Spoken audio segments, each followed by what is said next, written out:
Zishan, Qiraat by Zishan. Assalamu alaikum. Bismillahirrahmanirrahim. إذا زلزلت الأرض زلزالها وأخرجت الأرض أثقالها وقال الإنسان ما لها يومئذ تحدث أخبارها بأن ربك أوحى لها يومئذ يصدر الناس أشتاتا ليروا أعمالهم فمن يعمل مثقال ذرة خيرا يره ومن يعمل مثقال ذرة شرا يره. صدق الله العظيم. MashaAllah, Zishan. നമ്മുടെ പ്രോഗ്രാമിന്റെ welcome speech by Atif. Bismillahirrahmanirrahim. Assalamu alaikum warahmatullahi wabarakatuh. With the grace of Almighty Allah, today ICW is completing 1 year. Alhamdulillah. As all of you know, the very first year of ICW has been packed with a variety of events like football tournaments, Quran classes, Student Connect classes, etc. I am very happy that ICW has been giving much focus to the children and that we have all been benefiting from it, mashallah. Teens Connect, learning from different topics, sports platform and so on. On behalf of all children present here, I would like to thank ICW for organizing such events. Alhamdulillah, we all have got together here again for such an exciting event, which is to address the curiosity of adolescent children. As we grow, we think a lot about anything and everything, and obviously that develops a lot of doubts in our thoughts. When it comes to learning, when it comes to Islam, it's important to clarify these doubts with support of authentic sources. Today we are joined by Imam Akbar, who is a very well-renowned Islamic scholar all across India. Akbar Ka has long been admired by my father and I, and is whose videos I turn to when I have queries regarding Islam.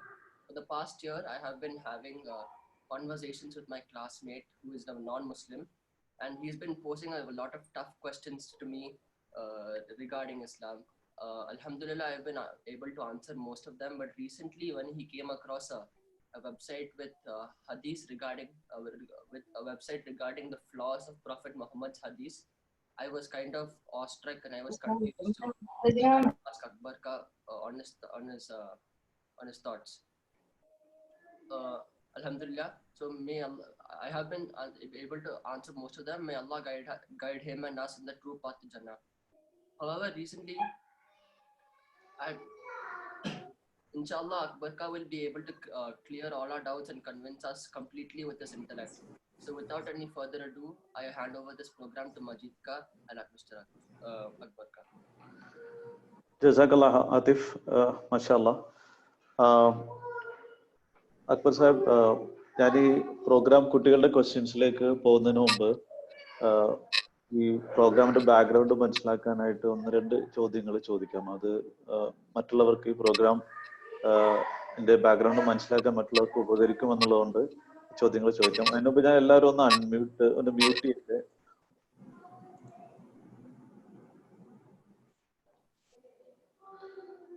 Okay, ഒന്നാമതായി എനിക്ക് ചോദിക്കാനുള്ളത്, ഇപ്പോൾ ഈ കുട്ടികൾ വളർന്നു വരുന്ന പ്രായത്തിൽ അവർക്ക് ഒരുപാട് സംശയങ്ങൾ ഉണ്ടാവാറുണ്ട്. അപ്പൊ ഈ സംശയങ്ങളെല്ലാം ഈ സാധാരണഗതിയിൽ അവര് ഒരു എല്ലാത്തിനും ഒരു സോഴ്സ് ആയിട്ട് കാണുന്നത് ഇന്റർനെറ്റിനെയാണ്. ആദ്യം അത് റെഫർ ചെയ്യുന്നത് ഇന്റർനെറ്റ് ആണ്. ഇപ്പൊ ആതിഫും പറഞ്ഞ പോലെ ഇന്റർനെറ്റ് ആണ് ആദ്യം റെഫർ ചെയ്യുന്നത്. അപ്പോൾ അതിനെ എത്രത്തോളം ആ ഇന്റർനെറ്റിൽ പതിയിരിക്കുന്ന ഒരു ഒളിഞ്ഞിരിക്കുന്ന ആ ഒരു ചതി, അല്ലെങ്കിൽ അതിൽ എത്രത്തോളം വിശ്വസിക്കാവുന്ന കാര്യങ്ങളുണ്ട്, അതിനെപ്പറ്റി ഒരു ചെറിയൊന്ന് ബ്രീഫായിട്ടൊന്ന് സംസാരിക്കാമോ?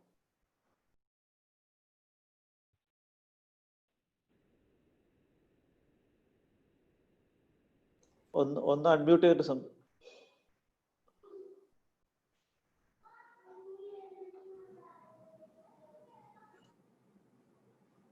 Assalamu alaikum warahmatullah. Bismillahir Rahmanir Rahim. Alhamdulillahi Rabbil Alamin. Salatu wassalamu ala ashrafil mursalin wa ala alihi wa sahbihi ajma'in. Amma ba'd. ആദ്യം തന്നെ ഇത്തരൊരു പ്രോഗ്രാം ഓർഗനൈസ് ചെയ്ത വൈറ്റ് ഫീൽഡിലെ ഇസ്ലാഹി സെന്ററിന്റെ ആളുകളോടുള്ള ഇഷ്ടവും നന്ദിയും അറിയിക്കുകയാണ്. കാരണം ഇവിടെ സൂചിപ്പിക്കപ്പെട്ടതുപോലെ നമ്മുടെ കുട്ടികൾ നമ്മൾ വളർന്നു വരികയാണ്. വളർന്നു വരുമ്പോൾ സ്വാഭാവികമായിട്ടും ഇന്നത്തെ ഒരു ലോകാന്തരീക്ഷത്തില് ഒരുപാട് ടൈപ്പ് ക്രിറ്റിസിസം, ഒരുപാട് ടൈപ്പ് ചോദ്യങ്ങൾ കുട്ടികൾക്ക് നേരിടേണ്ടി വരും. അപ്പൊ ആ രംഗത്തെല്ലാം തന്നെ കുട്ടികൾക്ക് കോൺഫിഡൻസ് കൊടുക്കാനും ആ ക്വസ്റ്റ്യൻസിന് ആൻസർ കണ്ടെത്താനും ആണ് നമ്മൾ ഇത്തരം പരിപാടികൾ സംഘടിപ്പിക്കുന്നത്. അപ്പൊ അതില് ഉള്ള കുട്ടികൾ അവര് മനസ്സിലാക്കേണ്ട ഒരു ബേസിക് ആയിട്ടുള്ള സംഗതി, അള്ളാഹുവിന്റെ ദീനാണ് നമ്മുടെ കയ്യിലുള്ളത്. അപ്പൊ അതുകൊണ്ട് തന്നെ അള്ളാഹുവിന്റെ ദീൻ അള്ളാഹു സംരക്ഷിക്കുമെന്ന് ഉറപ്പ് നൽകിയിട്ടുള്ളതാണ്. ആ ദീനിന് യാതൊരു കുറവുമില്ല, ഒരു കുറവും ഇല്ലാത്തൊരു ഫ്ലോയും ഇല്ലാത്ത 100% flawless religion is our Islam. So നമുക്കൊരിക്കലും തന്നെ ഒരു ഇൻഫീരിയോറിറ്റി കോംപ്ലക്സ് ഒരു വിഷയത്തിൽ മുസ്ലിം ആണെന്നുള്ള കാര്യത്തിൽ ഉണ്ടാവേണ്ട കാര്യമില്ല. കാരണം whatever Islam says that is right, that is correct, that's 100% humane. പക്ഷേ നമ്മളുടെ അറിവില്ലായ്മ കൊണ്ട് ചിലപ്പോൾ നമുക്കത് മനസ്സിലാക്കാൻ കഴിഞ്ഞോളന്നില്ല. അത് മനസ്സിലാക്കാൻ വേണ്ടിയാണ് ഇതേപോലെയുള്ള സെഷൻസ് നമുക്ക് ഉപയോഗപ്പെടുന്നത്. ഞാനൊരു പേഴ്സണലായിട്ട് പറയുകയാണെങ്കിൽ,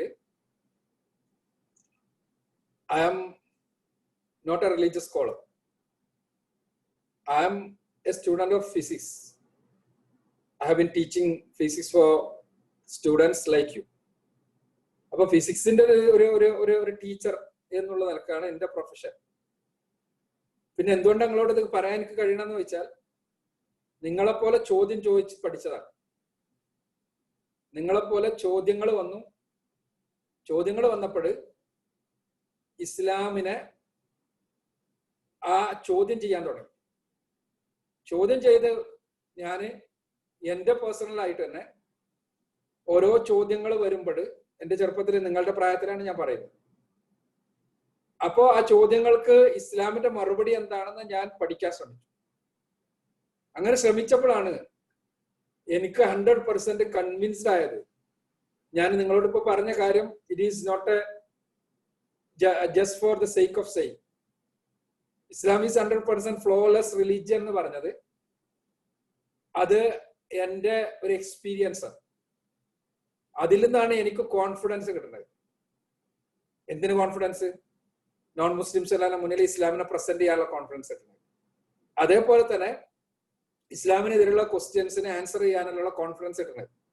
അല്ലാതെ ഞാനൊരു റിലീജിയസ് ഇൻസ്റ്റിറ്റ്യൂട്ടിൽ പഠിച്ചതുകൊണ്ടല്ല. അത് ഞാൻ നിങ്ങളോട് പറയണത്, if you are ready to explore, ഇൻഷാല്ലാഹ് you will get answers as well as you will be 100% satisfied with what you are following. അതാണ് ആ വിഷയത്തിൽ നമുക്ക് പറയാനുള്ളത്. പിന്നെ ഇവിടെ ചോദിച്ച പ്രശ്നം, നമ്മൾക്ക് ദീൻ എന്നുള്ളത്, ദീനിന്റെ അടിസ്ഥാന പ്രമാണങ്ങൾ ഖുർആനും റസൂലുള്ളാഹി സ്വല്ലല്ലാഹു അലൈഹി വസല്ലമയുടെ സുന്നത്തും. ഖുർആനും സുന്നത്തുമാണ് നമ്മുടെ ക്വസ്റ്റ്യൻസിനെല്ലാം ആൻസർ ചെയ്യുന്നത്. അതിനല്ല ചിലപ്പോ ഓരോ പ്രദേശത്തുള്ള പണ്ഡിതന്മാർ മനസ്സിലാക്കിയ രീതികളിൽ ചിലപ്പോ വ്യത്യാസങ്ങൾ ഉണ്ടാവും. ആ വ്യത്യാസങ്ങൾ ആ പ്രദേശത്ത് ആ ഒരു സ്പെഷ്യൽ സ്പേസിൽ അത് എന്തായിരിക്കും, അത് ശരിയായിരിക്കും. പക്ഷെ അത് നമ്മളെ സംബന്ധിച്ചിടത്തോളം ശരിയാവില്ല. അപ്പൊ അങ്ങനത്തെ ആവുന്നതുകൊണ്ട് തന്നെ നമ്മള് ഇന്റർനെറ്റ് എന്ന് പറഞ്ഞ ഒരു പിന്നെ മീഡിയക്കുള്ളൊരു ഇഷ്യൂ. ഇന്റർനെറ്റ് എന്ന് പറഞ്ഞാല് അതിന് എവിടെ നിന്നും നമുക്ക് എവിടെ നിന്നുള്ള അറിവും ഇത് ഇന്റർനെറ്റിൽ പോസ്റ്റ് ചെയ്യാൻ പറ്റും. ആ പോസ്റ്റ് ചിലപ്പോൾ ഓതന്റിക് ആവണമെന്നില്ല, ചിലപ്പോൾ പേഴ്സണൽ ഒപ്പീനിയൻസ് ആയിരിക്കും. ആ പേഴ്സണൽ ഒപ്പീനിയൻസ് തന്നെ ചിലപ്പോൾ എത്ര നല്ല സ്കോളർ ആണെങ്കിലും അയാളുടെ ആ പ്രദേശത്തിന്റെ സവിശേഷതകൾ ഉൾക്കൊണ്ടുണ്ടായിരിക്കും. അപ്പൊ അതുകൊണ്ട് തന്നെ അത്തരം ഒപ്പീനിയനുകളിലേക്ക് പോകുന്ന ഒരവസ്ഥ ചിലപ്പോൾ നമ്മളുടെ ഇന്റർനെറ്റ് എക്സ്പ്ലോറേഷൻ വഴി സംഭവിക്കും. അപ്പൊ അതുകൊണ്ട് തന്നെ ഇന്റർനെറ്റിലൂടെ നമുക്ക് സ്വാഭാവികമായിട്ട് നമുക്ക് ഗൂഗിൾ ചെയ്യാം, പഠിക്കാൻ ശ്രമിക്കാം. പക്ഷേ ആ ഒരു ക്ലാരിഫൈ ചെയ്യാൻ വേണ്ടി, അതൊരു 100% നമ്മൾക്ക് ഉറപ്പിക്കാൻ വേണ്ടി നമ്മള് ഏതെങ്കിലും നിങ്ങളുടെ പ്രദേശത്തുള്ള പണ്ഡിതന്മാരോട് ചോദിച്ച് മനസ്സിലാക്കി അത് ക്ലാരിഫിക്കേഷൻ വരുത്തിയതിന് ശേഷം മാത്രം ആക്സെപ്റ്റ് ചെയ്യാൻ പാടും. പല ടൈപ്പുള്ള കാര്യങ്ങൾ ഉണ്ടാവും. ഇപ്പൊ ഞാൻ പറഞ്ഞല്ലോ, ഇപ്പൊ നമ്മളെ മിസ്ലീഡ് ചെയ്യാനുള്ള ലക്ഷ്യത്തോടു കൂടിയുള്ള കാര്യങ്ങളുണ്ടാവും, മിസ്ഗൈഡ് ചെയ്യാനുള്ള ലക്ഷ്യത്തോടുള്ള കാര്യങ്ങളുണ്ടാവും. ഇന്റർനെറ്റിൽ തന്നെ പോസ്റ്റ് ചെയ്ത് ഖുർആനിൽ തന്നെയുള്ള ആയത്തുകളെ സന്ദർഭങ്ങളിൽ നിന്ന് അടർത്തിയെടുത്താണ്ട് പോസ്റ്റ് ചെയ്തിട്ടുണ്ടാവും. അതൊന്നും നമുക്ക് ചിലപ്പോ ആ ആയത്തുകളും ഹദീസുകളും കൂടെ വെച്ചുകൊണ്ട് പരിശോധിക്കുമ്പോഴാണ് ആയത്തുകളുടെ യഥാർത്ഥത്തിലുള്ള വീക്ഷണം എന്താണെന്ന് മനസ്സിലാവുള്ളൂ. ഫോർ എക്സാമ്പിൾ, നിങ്ങൾക്ക് തന്നെ അറിയണാണ്, നിങ്ങളെപ്പോഴും ഓതുന്ന ഒരു സൂറത്താണ് സൂറത്തുൽ മാവ്. എന്നാണ് സൂറത്ത്. അത് പെട്ടെന്ന് നിങ്ങൾക്ക് മനസ്സിലാവാൻ വേണ്ടി ഞാൻ പറയാം. അതിലൊരു ആയത്താണ്, നിങ്ങൾക്ക് അറിയുന്ന ആയത്താണ് ഫവൈലുൽ മുസല്ലീൻ. ഫവൈലുൽ മുസല്ലീൻ എന്നാണ് എന്താ അർത്ഥം? അർത്ഥം നമസ്കരിക്കുന്നവർക്ക് നാശം എന്നാണ്. Those who are praying, who are praying. അപ്പൊ ഈ ആയത്തിന്റെ ബാക്കിയും കൂടി ഉണ്ട്, വാട്ട് ടൈപ്പ് ഓഫ് പ്രയർ എന്നുള്ളതുണ്ട്. പക്ഷെ ഇത് നോക്കാതെ ഒരാള് ഖുർആനിൽ പ്രയറിന് എതിരാണ് ഖുർആൻ എന്ന് വരുത്താൻ വേണ്ടി ഈ ആയത്ത് മാത്രം എടുത്തിട്ട് ഇന്റർനെറ്റിൽ പോസ്റ്റ് ചെയ്യുന്നതെന്ന് വിചാരിക്കും. If you are not clarifying that with a scholar, what will happen? You will understand Quran is against prayer, so we have to stop. We have to stop praying. ഞാനിത് വളരെ സിമ്പിൾ ആയിട്ടുള്ള ഒരു example പറഞ്ഞതാണ്. അപ്പൊ അതുകൊണ്ട് തന്നെ whatever you are getting from internet, you can explore it, you can Google it, but before imbibing it, before taking it as granted, you have to clarify with a scholar who is living in your area, in your locality. That is what I want to tell on this topic. Jazakallah. So before I go to the kids again, I have one more question, Akbar Sahib. Since you mentioned you're a student of physics or you're a teacher of physics, my next question is related to that. Basically, when the kids have any doubt, they normally try to compare it or find the answer based on the science, like the Islamic questions, or they go by the logic. So what's your comments on that? How well Islam is connected with the logic and science? How well Islam is connected to logic and science? Islam is the religion of whom? Allah Almighty. Is it? പടച്ചോന്റെ അടുത്തു നിന്നുള്ള റിലീജിയനാണ് ഇസ്ലാം. അപ്പൊ അതുകൊണ്ട് തന്നെ നമുക്ക് മനസ്സിലാക്കേണ്ട ഒരു സംഭവം, നമ്മളെ സൃഷ്ടിച്ച, നമ്മളെ ചുറ്റുപാടുള്ള എല്ലാറ്റിനെയും സൃഷ്ടിച്ച, നമ്മളുടെ അടുത്തുള്ള, ഇപ്പൊ നമ്മള് കോവിഡിനെ പറ്റിയുള്ള ചർച്ചയിലാണ്, കോവിഡ് വൈറസിനെ സൃഷ്ടിച്ച, ഈ വൈറസുകളെ മുഴുവൻ സൃഷ്ടിച്ച, എല്ലാറ്റിനും ചെറുതും വലുതുമായ എല്ലാറ്റിനെയും സൃഷ്ടിച്ച പടച്ചോൻ. ആ പടച്ചോന്റെതാണ് ഇസ്ലാം. ആ പടച്ചോൻ പഠിപ്പിച്ച ഇസ്ലാം, അല്ലെങ്കിൽ പടച്ചോന് പ്രവാചകന്മാരിലൂടെ പഠിപ്പിച്ച ഇസ്ലാം, അത് മുഹമ്മദ് നബിയിലൂടെ പൂർത്തീകരിക്കപ്പെട്ടതാണ്. അതാണ് നമ്മളുടെ കയ്യിലുള്ള ഇസ്ലാം. അതിന്റെ പ്രമാണങ്ങളാണ് ഖുർആനും സുന്നത്തും ഞാൻ നേരത്തെ പറഞ്ഞത്. അപ്പോ സയൻസ് തന്നെ എന്താ? സയൻസ് എന്ന് പറഞ്ഞാൽ എക്സ്പ്ലോറേഷൻ ഓഫ് ദി യൂണിവേഴ്സ്, അല്ലെ? സയൻസ് എന്ന് പറഞ്ഞാൽ ഈ ലോകത്തെ കുറിച്ച് പഠിക്കുകയാണ്, നമ്മൾ ഈ പ്രപഞ്ചത്തെ കുറിച്ച് പഠിക്കുകയാണ്, ജീവജാലങ്ങളെ പറ്റി പഠിക്കുകയാണ്. അപ്പോ സയൻസ്, സയന്റിഫിക് ഫാക്ട്സിന് ഒരിക്കലും എതിരാവില്ല religion. Religion will never be contradicting with scientific facts. But we have to be aware that what is scientific facts and what are scientific theories. Science theories ഉണ്ടാവും, fact ഉണ്ടാവും. Fact എന്ന് പറഞ്ഞാൽ ആ fact എന്നുള്ളത് it is proven. It will never change. For example, water has got 2 hydrogen atoms and a oxygen atom. Is it that is a proven fact. അപ്പൊ വെള്ളത്തിന്റെ ഉള്ളില് 2 hydrogen ആണ്, 1 ഓക്സിജൻ ആണെന്നുള്ള ഇറ്റ്സ് എ പ്രൂവൺ ഫാക്ട്. അപ്പൊ അത് മാറ്റം വരില്ല. ഇതേപോലെ തന്നെ പലതും മാറ്റം വരാത്തുണ്ട്. ഇപ്പൊ അതേസമയം മാറ്റം വരണതുണ്ട്. ഈ വാട്ടർ റിലേറ്റഡ് എക്സാമ്പിൾ ഞാൻ പറയാം. വാട്ടർ റിലേറ്റഡ് എക്സാമ്പിൾ, നമ്മൾ മഴ ഉണ്ടാവുന്നതിനെ പറ്റി, മഴ ഉണ്ടാവുന്നതിനെ പറ്റി നമ്മളുടെ ഇപ്പോഴത്തെ ചില നിഗമനങ്ങൾ മാത്രമാണ് നമ്മൾ പറയുന്നത്. നിഗമനങ്ങൾ എന്ന് പറഞ്ഞാൽ ഹൈപ്പോതെസിസ്. ഇപ്പോ നമ്മൾക്ക് മഴയുണ്ടാകുന്നതിനെ കുറിച്ച് ഒരു 100% ഷുവർ ആയിട്ടുള്ള വാട്ട് ഈസ് ഹാപ്പണിങ് ദയർ എന്ന് ഇപ്പോഴും നമുക്ക് 100% മനസ്സിലായിട്ടില്ല. ഒരുപാട് സ്ഥലങ്ങളിൽ ഇനിയും ഗ്യാപ്പ് ഉണ്ടെന്നാണ് ഞാൻ പറഞ്ഞ അർത്ഥം. അപ്പൊ അവിടെ നിങ്ങൾക്ക് മനസ്സിലാകാത്ത സംഗതികൾ ഉണ്ടാവും, അവിടെ ചിലപ്പോൾ എക്സ്പാൻഷൻസ് ആവശ്യമുള്ളിടത്തുണ്ടാവും. അവിടെ എല്ലാം ചിലപ്പോ നമ്മൾക്ക് നമ്മളുടെ പിന്നെ മതം പറയുന്ന കാര്യങ്ങളായിട്ട് അഭിപ്രായ വ്യത്യാസമുള്ള സ്ഥലങ്ങളുണ്ടാവും. പ്രൂവൺ ഫാക്ട്സിൽ ഒരിക്കലും മതത്തിന്റെ അഭിപ്രായ വ്യത്യാസമുള്ള ഒരു വിഷയം ഉണ്ടാവില്ല. ബിക്കോസ് ഫാക്ട്സ് എന്ന് പറഞ്ഞാൽ സയൻസ് പറയുന്ന ഫാക്ട്സ് എന്ന് പറഞ്ഞാൽ അള്ള ഉണ്ടാക്കിയതാണ്. അതുകൊണ്ട് തന്നെ അള്ള പഠിപ്പിച്ച മതത്തിൽ പറയുന്ന കാര്യമായിട്ട് അതിനൊരിക്കലും പിന്നെ കോൺട്രഡിക്ടറി ആവില്ല. അതേപോലല്ല തിയറീസ്.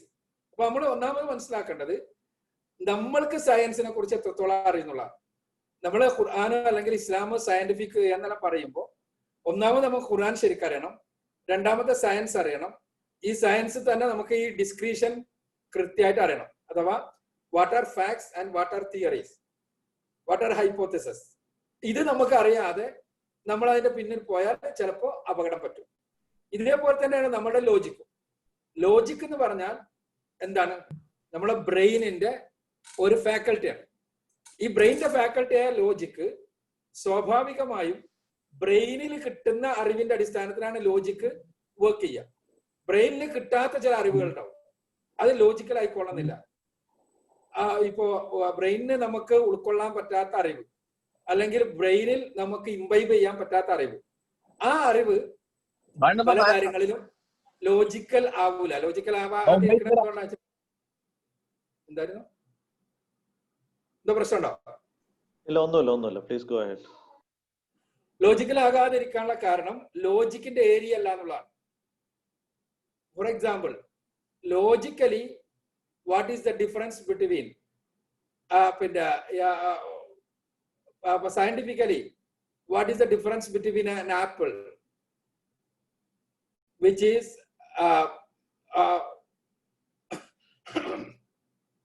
ഒരു ആപ്പിള് പിന്നെ സെല്ല് ചെയ്തൊരു ആപ്പിള്, നമ്മൾ വാങ്ങിയൊരു ആപ്പിള്, അതേപോലെ തന്നെ ഒരു ആപ്പിള് നമ്മൾ കട്ടുകൊടുത്ത് കൊണ്ടുവന്ന ആപ്പിള്, ഇത് തമ്മിൽ എന്താണ് സയന്റിഫിക്കലി ഡിഫറൻസ്? നോ ഡിഫറൻസസ് ആണ്. അതേസമയം രണ്ടു ഡിഫറൻസ് ഉണ്ട്. ആ ഡിഫറൻസ് എന്താണ്? നമ്മുടെ സയൻസിനോ ലോജിക്കിനോ മനസ്സിലാക്കാൻ പറ്റാത്ത ഡിഫറൻസ് ആണ്. ഇതേപോലുള്ള കുറെ കാര്യങ്ങൾ ഉണ്ടാവും നമ്മുടെ ലൈഫിൽ. ഞാൻ പറയുന്നത് എന്താന്ന് വെച്ചാൽ, റിലീജിയൻ പറയുന്ന ചില കാര്യം അത് ലോജിക്കലി അനലൈസ് ചെയ്യാൻ പറ്റാത്ത കാര്യങ്ങളുണ്ടാവും. ആ അനലൈസ് ചെയ്യാൻ പറ്റാത്ത കാര്യങ്ങളിൽ പെട്ടതാണ് പഠിച്ചവനായിട്ട് ബന്ധപ്പെട്ട കാര്യങ്ങൾ, പരലോകമായിട്ട് ബന്ധപ്പെട്ട കാര്യങ്ങൾ, നന്മതിന്മകളായിട്ട് ബന്ധപ്പെട്ട കാര്യങ്ങൾ. അത് പരലോകത്ത് ചില കാര്യങ്ങളെ പറ്റി പറയുമ്പോൾ നമുക്ക് ലോജിക്കലി ഉൾക്കൊള്ളാൻ പറ്റില്ല. Because it is beyond our logic. നമ്മുടെ ലോജിക്കിന് അപ്പുറത്തുള്ള കാര്യമാണെന്നുള്ളതുകൊണ്ട്.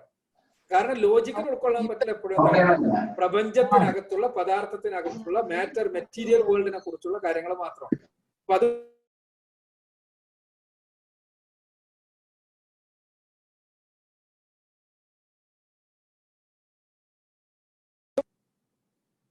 എങ്ങനെയാ മ്യൂട്ടായത്? ഒന്ന് കണ്ടിന്യൂ ചെയ്തു. ഞാൻ എല്ലാവരും ഒന്ന് മ്യൂട്ട് ആക്കാൻ വേണ്ടി ഒരു പ്രാവശ്യം ഒന്ന് മ്യൂട്ട് ആക്കിയതാണ്. ഇനി പ്ലീസ് കണ്ടിന്യൂ. എവിടത്തെ ഞാൻ പറഞ്ഞത്? ഇല്ല, ഒരു ജസ്റ്റ് ഒരു സെക്കൻഡ് മിസ് ആയിട്ടുള്ളൂ. അത്രേ ഉള്ളൂ. അപ്പൊ പറഞ്ഞത് ഇതാണ്, സയൻസ് ആണെങ്കിലും ലോജിക് ആണെങ്കിലും ഈ മെറ്റീരിയൽ വേൾഡിനെ കുറിച്ചുള്ള പഠനത്തിന്, അനാലിസിസിന് വേണ്ടി നമ്മൾ ഉപയോഗിക്കുന്ന സംഗതിയാണ്.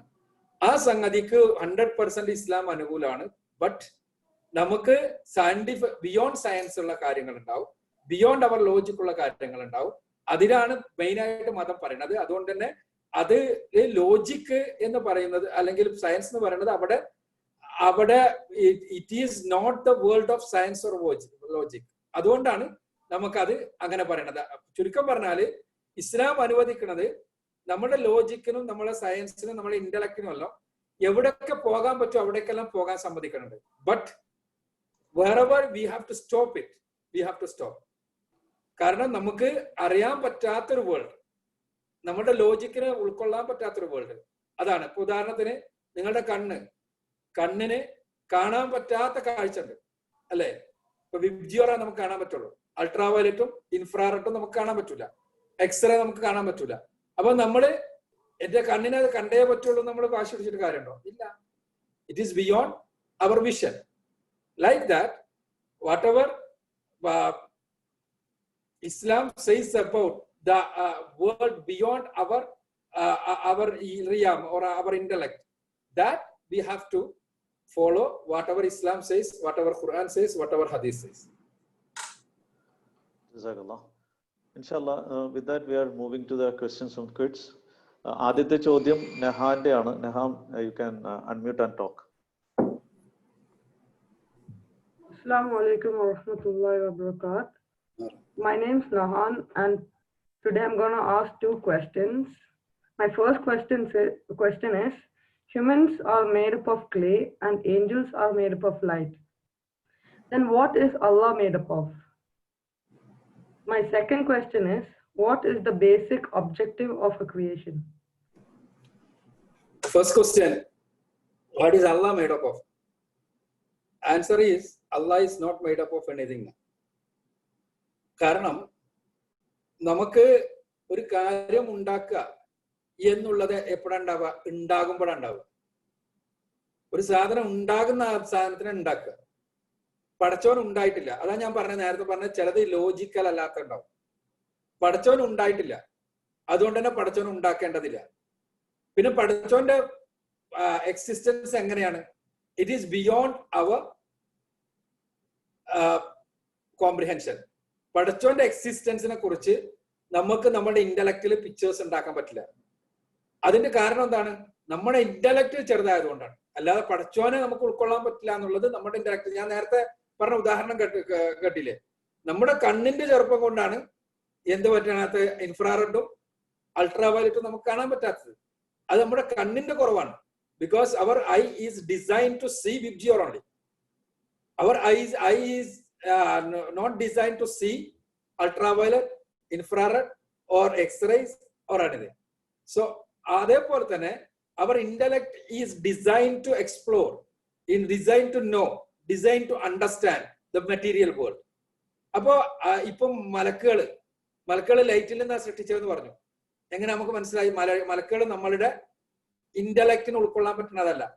മലക്കുകളെ നമുക്ക് എങ്ങനെ ലൈറ്റിൽ നിന്ന് സൃഷ്ടിച്ചാന്ന് പറഞ്ഞ് അള്ള പറഞ്ഞതുകൊണ്ടാണ് മനസ്സിലാക്കി. അള്ളയാണ് സൃഷ്ടാവ്, അതുകൊണ്ട് മനസ്സിലായി. അള്ളാഹിനെ പറ്റി പറയുന്നു, അള്ള ഒരിക്കലും ഉണ്ടായിട്ടില്ല, അള്ള ഒരിക്കലും ഇല്ലാതാവില്ല. അത് മനസ്സിലാക്കാനേ നമുക്ക് പറ്റുള്ളൂ. അള്ളാഹു ഉണ്ടായിട്ടില്ല, അതുകൊണ്ട് തന്നെ അള്ളാഹുവിനെ ഒന്നുകൊണ്ട് ഉണ്ടാക്കിയിട്ടില്ല. First I hope that answer is okay. Then what was the next question? Objective of creation. Objective of creation. Objective of creation ആണ് നെക്സ്റ്റ്. ഇത് രണ്ട് കാര്യം നമ്മൾ മനസ്സിലാക്കുക. അള്ളാഹു എന്താണ്? അള്ളാഹു അവന്റെ എൻറ്റിറ്റിയിൽ തന്നെ മേഴ്സിയെ എഴുതി വെച്ച ആള് നല്ല അസ്തിത്വമാണ്. പടച്ചവന്റെ എൻറ്റിറ്റി എന്ന് പറയുന്നത് കംപ്ലീറ്റ് മേഴ്സിയാണ്. ആ മേഴ്സി പടച്ചവൻ എന്ത് ചെയ്തു? പ്രകടിപ്പിക്കാൻ ഉദ്ദേശിച്ചു. He want to exhibit his mercy. So he divided his mercy into 100 parts. അതിൽ 100 പാർട്സിൽ ഒരു പാർട്ട് കൊണ്ട് ആ മേഴ്സി ലോകത്തിന് ഇങ്ങനെ കാണിച്ചു കൊടുക്കുക, അല്ലെങ്കിൽ മേഴ്സിയെ പടച്ചവനെ എക്സിബിറ്റ് ചെയ്യാൻ, അതിനു വേണ്ടി ഈ 1% കൊണ്ട് ഈ പ്രപഞ്ചത്തെ മുഴുവൻ യൂണിവേഴ്സ് മുഴുവൻ സൃഷ്ടിച്ചു. ഈ യൂണിവേഴ്സിൽ എവിടെയും നമ്മൾ കാണാൻ പടച്ചവന്റെ മേഴ്സിയാണ്. ആ മേഴ്സിയുടെ എക്സിബിഷനാണ് ഇവിടെ. ആ മേഴ്സി ബാക്കി 99% ബാക്കിയുണ്ട്. 1%ന്റെ എക്സിബിഷൻ ആണ് ഈ പ്രപഞ്ചത്തിന് മുഴുവനും നമ്മൾ കാണുന്നത്. എല്ലാവരിലുള്ള നന്മകൾക്ക് കാരണം അതാണ്. എല്ലാവരിലുള്ള നല്ല ഗുണങ്ങൾക്കെല്ലാം കാരണം അതാണ്. ഈ പ്രപഞ്ചത്തിലെ ചെറുതും വലുതുമായ ഓരോന്നിലും നമ്മൾ കാണുന്ന സിസ്റ്റത്തിന് കാരണം അതാണ്. എന്ത്? പടച്ചോന്റെ ഈ 1% മേഴ്സിയാണ്. പടച്ചോന്റെ 99% Mercy he reserve for those who R, ആരാണോ അർഹതയുള്ളത് അവർക്ക് കൊടുക്കാൻ വേണ്ടി, അവർക്ക് മുന്നിൽ മാത്രം കൊടുക്കാൻ വേണ്ടി 99% പടച്ചോൻ ബാക്കി വെച്ചു. അതിനുവേണ്ടിയാണ് പരലോകം സൃഷ്ടിച്ചത്. പരലോകത്ത് എന്താണ്? പടച്ചോന്റെ 99% മേഴ്സിയും എക്സിബിറ്റ് ചെയ്യും. അതെവിടെ? സ്വർഗത്തിൽ എക്സിബിറ്റ് ചെയ്യും. നരകത്തിൽ ഇത് പടച്ചോന്റെ മേഴ്സിയെ എടുത്ത് കളയും. മേഴ്സിയും എടുത്ത് കളയുമ്പോൾ അവിടെ പിന്നെ പടച്ചോന്റെ ജസ്റ്റിസ് മാത്രം ഉണ്ടാവുള്ളൂ. അതാണ് നരകം. സ്വർഗം എന്ന് പറഞ്ഞാൽ പടച്ചോന്റെ മേഴ്സി 99% മേഴ്സിയുടെയും എക്സിബിഷൻ നടക്കുന്ന സ്ഥലമാണ്. ചുരുക്കത്തിൽ ഈ പ്രപഞ്ചത്തിനെ സൃഷ്ടിച്ചത് പടച്ചവന്റെ മേഴ്സിയുടെ, പടച്ചവന്റെ കാരുണ്യത്തിന്റെ പ്രകാശനത്തിന്, എക്സിബിഷന് വേണ്ടിയാണ്. അത് അവിടെ ഞാൻ പറഞ്ഞു അർഹതയുള്ള ആളുകൾക്ക് മാത്രമാണ് ശരിക്കുള്ള പൂർണ്ണമായി കംപ്ലീറ്റ് മേഴ്സിയുടെ എക്സിബിഷൻ ഉണ്ടാവുള്ളൂ. ആ മേഴ്സി ഇൻഷാ അല്ലാഹ് മരണലോകത്ത് നമുക്ക് കിട്ടണമെങ്കിൽ അതിന് മനുഷ്യനെ ഇവിടെ സൃഷ്ടിച്ചിട്ട്, എന്താ മനുഷ്യനാണ് സൃഷ്ടിച്ചത്?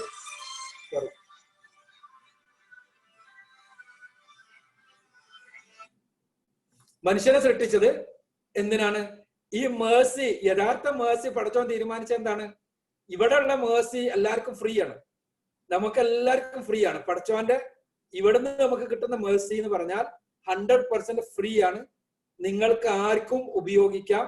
നിങ്ങൾ ഇപ്പൊ ഭക്ഷണം കഴിച്ചുകൊണ്ടിരിക്കുന്നത്, നിങ്ങൾ ശ്വസിച്ചുകൊണ്ടിരിക്കുന്നത്, നിങ്ങൾ കണ്ടുകൊണ്ടിരിക്കുന്നത്, നിങ്ങളുടെ പാരന്റ്സ്, അതിന്റെ ഷെൽട്ടർ, ഇതെല്ലാം നിങ്ങൾക്ക് കിട്ടുന്നത് എന്ന് പറഞ്ഞാൽ പടച്ചോന്റെ മേഴ്സി കൊണ്ടാണ്. അത് നിങ്ങൾ അനുഭവിച്ചുകൊണ്ടിരിക്കുന്നത്. അതെല്ലാം ഫ്രീ ആണ്. നിങ്ങൾ ചോദിക്കാതെ, നിങ്ങൾ ആവശ്യപ്പെടാതെ ആർക്കും എല്ലാവർക്കും പടച്ചോൻ കൊടുത്താണ്. പക്ഷെ അവിടുത്തത് അർഹതയുള്ളവർക്ക് മാത്രമേ കിട്ടുള്ളൂ. അങ്ങനെ അർഹത നേടിയെടുക്കുക, അതിനാണ് ഈ ജീവിതം നമുക്ക് തന്നത്. അതുകൊണ്ടാണ് പറഞ്ഞത് ഈ ജീവിതം മനുഷ്യനെ പടച്ചോൻ സൃഷ്ടിച്ചതിന്റെ ലക്ഷ്യം പടച്ചോൻ ആരാധിക്കുകയാണെന്ന് പറയാൻ കാരണം ഇവിടെയുള്ള നമ്മുടെ ജീവിതം വഴി നമ്മൾ എന്ത് വേണം?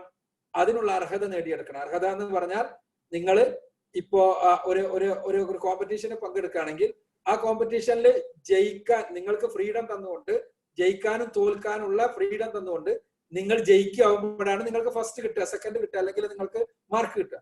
ഇതേപോലെ നിങ്ങൾക്ക് ഫ്രീഡം തന്നിട്ട് ഇവിടെ ജീവിക്കാൻ പറഞ്ഞു. ആ ജീവിതത്തിന്റെ ഇൻഷാ അല്ലാഹ് അള്ളാഹു അതിന്റെ ഒരു ഫലം എന്നുള്ള നിലക്കാണ്, അതിനുള്ള ഒരു പ്രൈസ് എന്നുള്ള നിലക്കാണ്, നിങ്ങൾ നന്നായി ജീവിച്ചാൽ അതിനുള്ള പ്രൈസാണ് ഇൻഷാ അല്ലാഹ് മരണാനന്തര ജീവിതത്തിൽ അള്ളാഹിന്റെ പൂർണ്ണമായ കംപ്ലീറ്റ് ആയിട്ടുള്ള ഈ മേഴ്സിയുടെ പ്രകാശനം, അതിന്റെ ഒരു എക്സിബിഷൻ നടക്കുക. അത് പരലോകത്തെ സ്വർഗത്തിലാണ്. നമുക്ക് അടുത്ത ചോദ്യം ചോദിക്കുന്നത് ഫർഹാൻ ആണ്. Farhan, you can unmute and talk. Okay, Assalamu alaikum warahmatullah. Assalamu alaikum warahmatullahi wabarakatuh. My name is Farhan, and my question is: it is said that both good and bad come from Allah.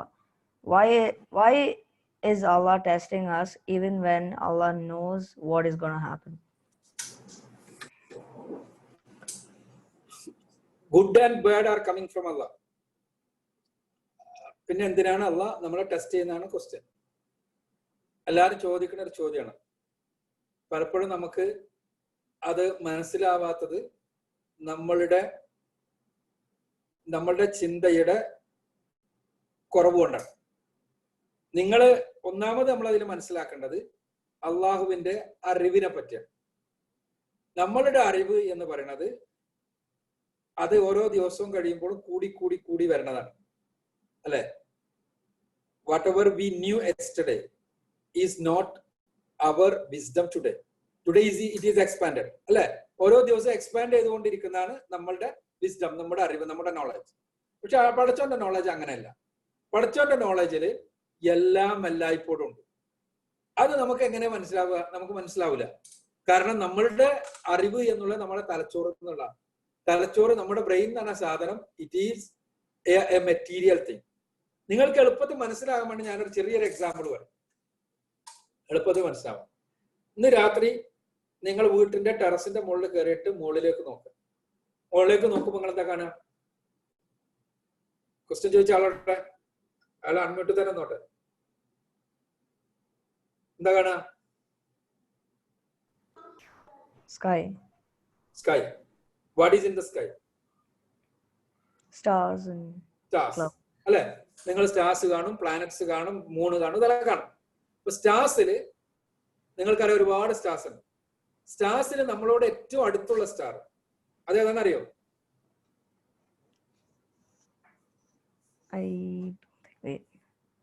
Alpha century അല്ലെങ്കിൽ Proxima century എന്ന് പറയും. അപ്പൊ ഏതായിരുന്നാലും ഈ അടുത്തുള്ള star നമ്മളെ അടുത്തുനിന്ന് 3.25 light years ദൂരെയാണ്. അതിന്റെ അർത്ഥം എന്താണ്? 3.25 ലൈറ്റ് ഇയേഴ്സ് ദൂരെ എന്ന് പറഞ്ഞാൽ അതിനർത്ഥം 3.25 ഇയേഴ്സിന് മുമ്പ് അവിടുന്ന് വന്ന ലൈറ്റ് ആണ് ഇപ്പൊ ഇവിടെ എത്തുന്നതെന്നാണ്. When you see that star tonight, what you see is the star 3.25 years ago, not the star now. മനസ്സിലായോ? 3.25 കൊല്ലം മുമ്പുള്ള സ്റ്റാറിനെയാണ് ഇപ്പൊ ഇന്ന് രാത്രി നിങ്ങൾ കാണുന്നത്. ഇനി നിങ്ങൾ ഇപ്പൊ നിൽക്കുന്നത് എവിടെയാണ്? നിങ്ങളുടെ വീട്ടിന്റെ മുകളിലാണ്. അപ്പൊ നിങ്ങൾ രണ്ടറിവ് ഒരേ സമയത്ത് ഉണ്ടാവുക. നിങ്ങൾക്ക് എന്താണ്? ഒന്ന് 3.25 കൊല്ലം മുമ്പത്തെ അറിവാണ് ഇപ്പൊ നിങ്ങൾ കാണുന്നത്. നിങ്ങൾ അനുഭവിക്കണ ഇപ്പോഴതോ? ഇപ്പോഴത്തെ അറിവാണ്. മനസ്സിലായില്ലേ? ഇതേപോലെ തന്നെ ഇപ്പൊ നമ്മൾ അടുത്തൊരു സൂപ്പർനോവ കണ്ടു. സൂപ്പർനോവ എന്ന് പറഞ്ഞാൽ നക്ഷത്രം പൊട്ടി തകരുന്നതാണ്, അഥവാ എക്സ്പ്ലോഷൻ ഓഫ് സ്റ്റാർ ആണ് സൂപ്പർനോവ എന്ന് പറയാം. ഇപ്പൊ നമ്മൾ അടുത്തൊരു സൂപ്പർനോവ കണ്ടു. ആ സൂപ്പർനോവ എത്രയാ? 1400 ലൈറ്റ് ഇയേഴ്സ് എഗോ, അഥവാ 1400 ലൈറ്റ് ഇയേഴ്സ് മുമ്പുള്ളതാണ് നമ്മൾ കണ്ട സൂപ്പർനോവ. അപ്പോ അതിന്റെ അർത്ഥം എന്താണ്? 1400 കൊല്ലം മുമ്പ് നടന്ന കാര്യമാണ് നമ്മളിപ്പോ കാണുന്നതെന്നാണ്. 1400 കൊല്ലം മുമ്പ് നക്ഷത്രം പൊട്ടിത്തെറിച്ച് നക്ഷത്രം ഇതായി, അത് ചാരമായി ഒന്നും അല്ലാതായി മാറിയിട്ടുണ്ട്. ഇപ്പൊ ആ നക്ഷത്രം തന്നെ ഇല്ല.